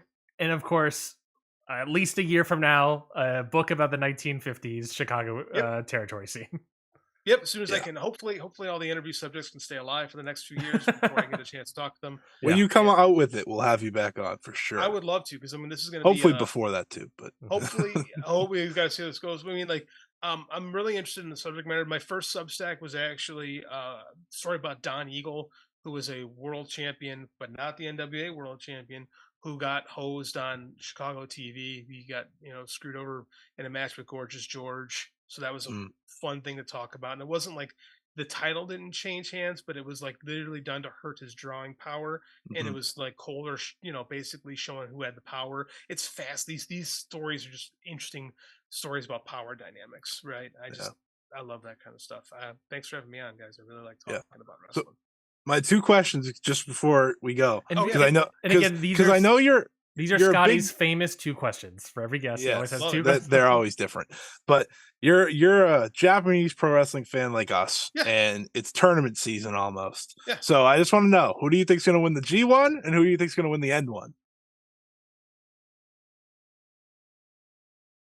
I'm not a predictions guy, right? I know. And like, I I'm know not. you aren't. I know this is where I struggle, because the N1, I think it's going to be Kano, because I think they're doing Yeah, something with I do him. too. I think that because he split off from Congo, and I got a guy. I know a guy in the office. I don't. He doesn't give me the information. That's my hunch. Um, I'm willing to bet on Kano, but I'm a terrible bettor. Never listen to me. Clearly, I have to watch Raw every week.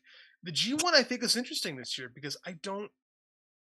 Yeah, My head says Okada, because I mean, I think that's kind of where we can go with things. But I mean, I don't have a strong vibe one way or the other. sure. I think the G1's really open this year. What do you think, man? Well, it was supposed to lead into the preview that we're going to do this coming week with Chris Samsa, but for now, I'm thinking Naito or Okada. Naito because of the Sonata connection, right? Because you got Sure. to work into the Sonata part. Okada's just Okada. He would be the first person since Inoki to win 3 straight, and that wouldn't shock me if that's kind of what they're going for, since he's in his Inoki era. The New Japan Um, booking too. Yeah. yeah, yeah. So it for me, it's either of those two. You can't really lose with either one. There's one on one side, of course. You have Okada in the main event of the Tokyo Dome again against Sonata, getting that redemption, kind of living up to the old, he's the guy beating up the young guys, but maybe he wants to be champion again. And then with Naito, it's Sonata Naito. That it writes itself in a lot of ways. They haven't done that match yet, and I'm gonna guess they don't link up at all in the weird G1 that they have, with the quarterfinals and semifinals. I don't want to do the math to my head. That's why we're having Chris Stamps on the show. He can do that math. I'm not Ooh, gonna. Chris is good at math. He's Yeah. excellent at those Yeah, things. and we don't do predictions when we talk to Chris because Chris doesn't do predictions. So this, I guess, is my good time to say I'll go with, I guess, Naito for now, You think because Naito's your biggest draw. you Still, think they keep the belt on Sonata all the way up to Wrestle Kingdom? I mean, if I had the choice, I wouldn't. But I'm in the but same boat. I'm in the same boat. he's very over. JD, you know this. You Mhm. talk to Jeremy, of course, Jeremy Oh, yeah. Finestone. He'll tell you he's really good at feeling the grasp of the Japanese audience, and he's really over there. But he's not here, and it almost feels like you're going to be in a spot where you remember when they did Tanahashi and Nakamura, was it Okada and Naito, and they switched the main event? Yeah. It feels like that could they won't switch it again because they didn't even switch it for Kenny and Osprey. But it feels like if Sonata's still champion, that could happen again. But I Like, Kenny and Osprey was also against Okada and Jay White, so I can see an argument to which not was switch. cold though.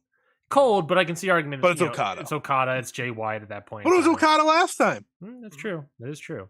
Different Okada. I push back on Sonata being really over, because the numbers have not recovered from where they were Sure. pre-pandemic. Yeah. So the That's fans that fair. are still going are really into Sonata, but they haven't won back all the people that left when the pandemic happened. Yeah. So that's where I'm like, yeah, he's over to them, but Them. where are all the people that were there before? Yeah. So that's kind of my, yeah. I get what people say that mean, but Internationally, business he's not at all. internationally, he's not. He didn't make a difference over here whatsoever. But again, they're servicing their market as Japan. Yeah.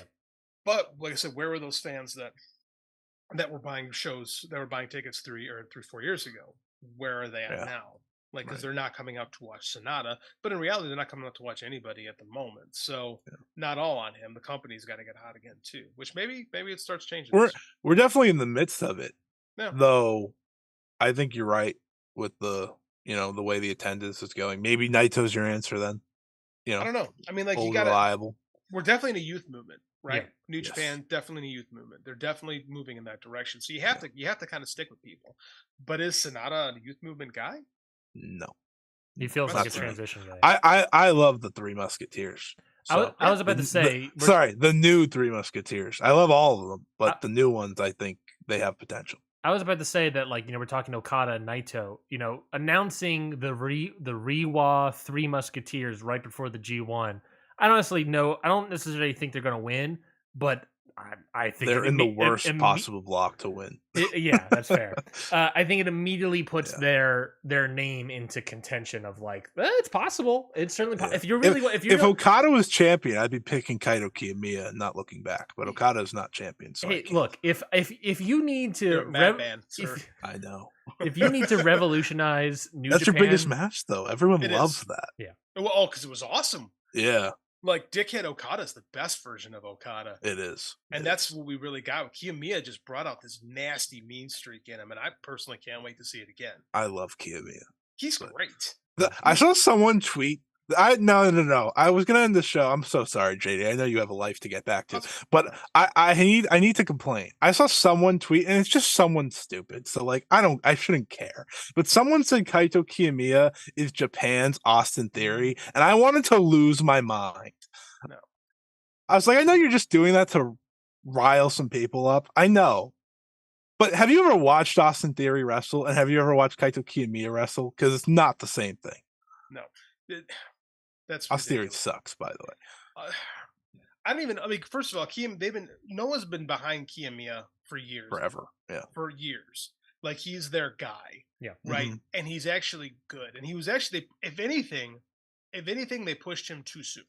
Right? They pushed him hard too soon. If you want to compare him to anybody there, you compare him to, like, 2004 Randy Orton.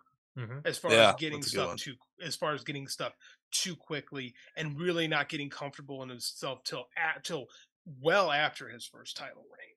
Yeah. Right? But Kiyomiya is really good.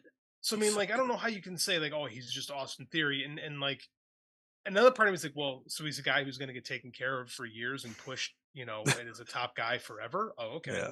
What a horrible comparison. But I mean, in reality, like, that's one, not how Japanese wrestling works.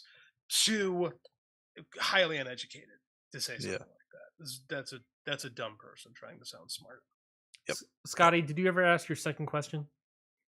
It was just the N1 and G1. Oh, okay. Yeah, I just made them one to make life easier. Keno, get on Keno for the N1. I know you're a big Noah guy, and I like Noah a lot. I don't know, a big Jake Lee guy, but that's neither here nor there. I've learned to like Jake Lee because, like, he was in the Triple Crown picture for so long. Yeah.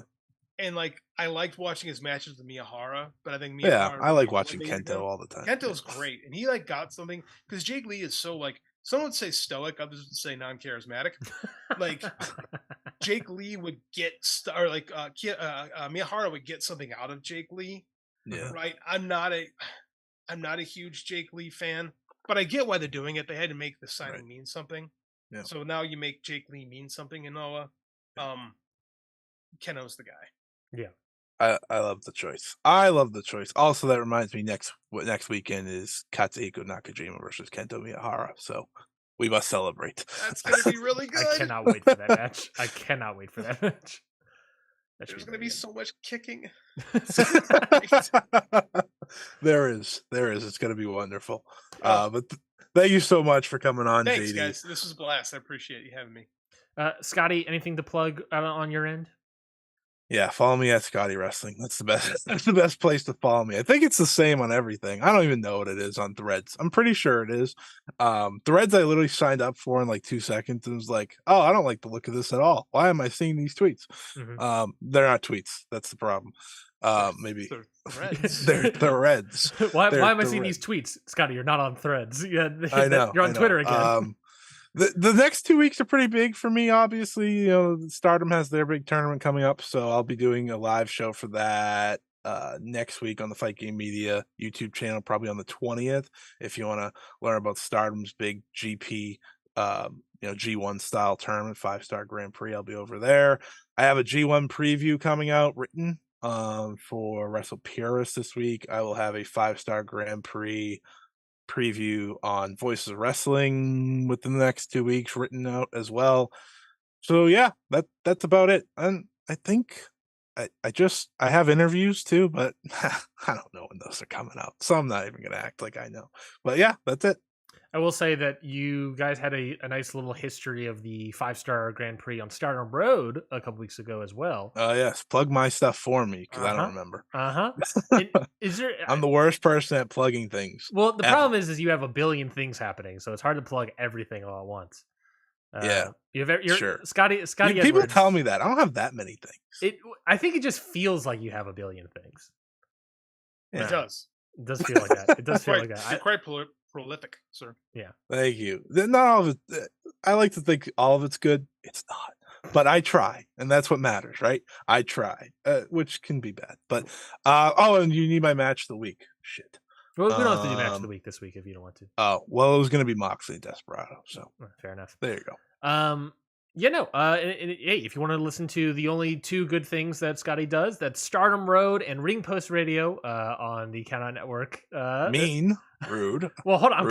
I'm also complimenting you because you also do. No, you said it's the only 2 good things I do. I do too many things for those to be the only good things I do. Of course, but we also got a bunch of other great shows like Okada Shorts. I believe they are doing their I guess not daily, but practically daily G1 updates as well this year. G1 Climax updates along with Your Dose of Death.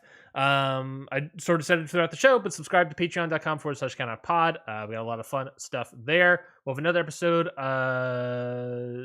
Last week we had the episode of Ryan Hasn't Seen Anything, where it was from the Inoki Genome Federation. That's right. Yeah, baby, get into it. We watched. It's bad. It gets worse. JD, we watched Kazuyuka Fujita defend the IGF title versus Bobby Lashley. That's what we 2011. It was so bad. So I've never seen that match. You can watch it on. You can watch it on patreon.com/countdownpod. It was so bad. Well, yeah, you can hear our thoughts. And we also watched Vader beat the snot out of Inoki in 2 seconds. That was sick. But that's later. That I have seen. That's later in the season, Scotty. That's later in the season. That's tease. Oh, sorry. Damn it. It's great though. We were talking about Vader. I had to bring it up. That's fair. I love Vader. I think he's my favorite wrestler. Ever. Vader's the best. Follow me on Twitter at Ryan Knightsey. Follow me, I think, on Threads at Ryan Nancy6. I think that's what it is. I don't remember. Nancy? Yeah. No, wait. I'm not on Threads. I only count out. The count out is on Threads. There you go. Yeah. My Instagram is Nancy for some reason. I don't remember why. Anyways, something when you were a kid. Yeah. Follow me on Twitter at Ryan Knightsey. Follow Host Show at CountOutPod. JD, again, we very much appreciate you having on the show. This is our 3rd thank you. We will see everyone actually this upcoming week with our G1 Climax preview of Chris Samsa, and again the following Sunday for Ring Post Radio Live. We'll see you all then. Goodbye, everybody.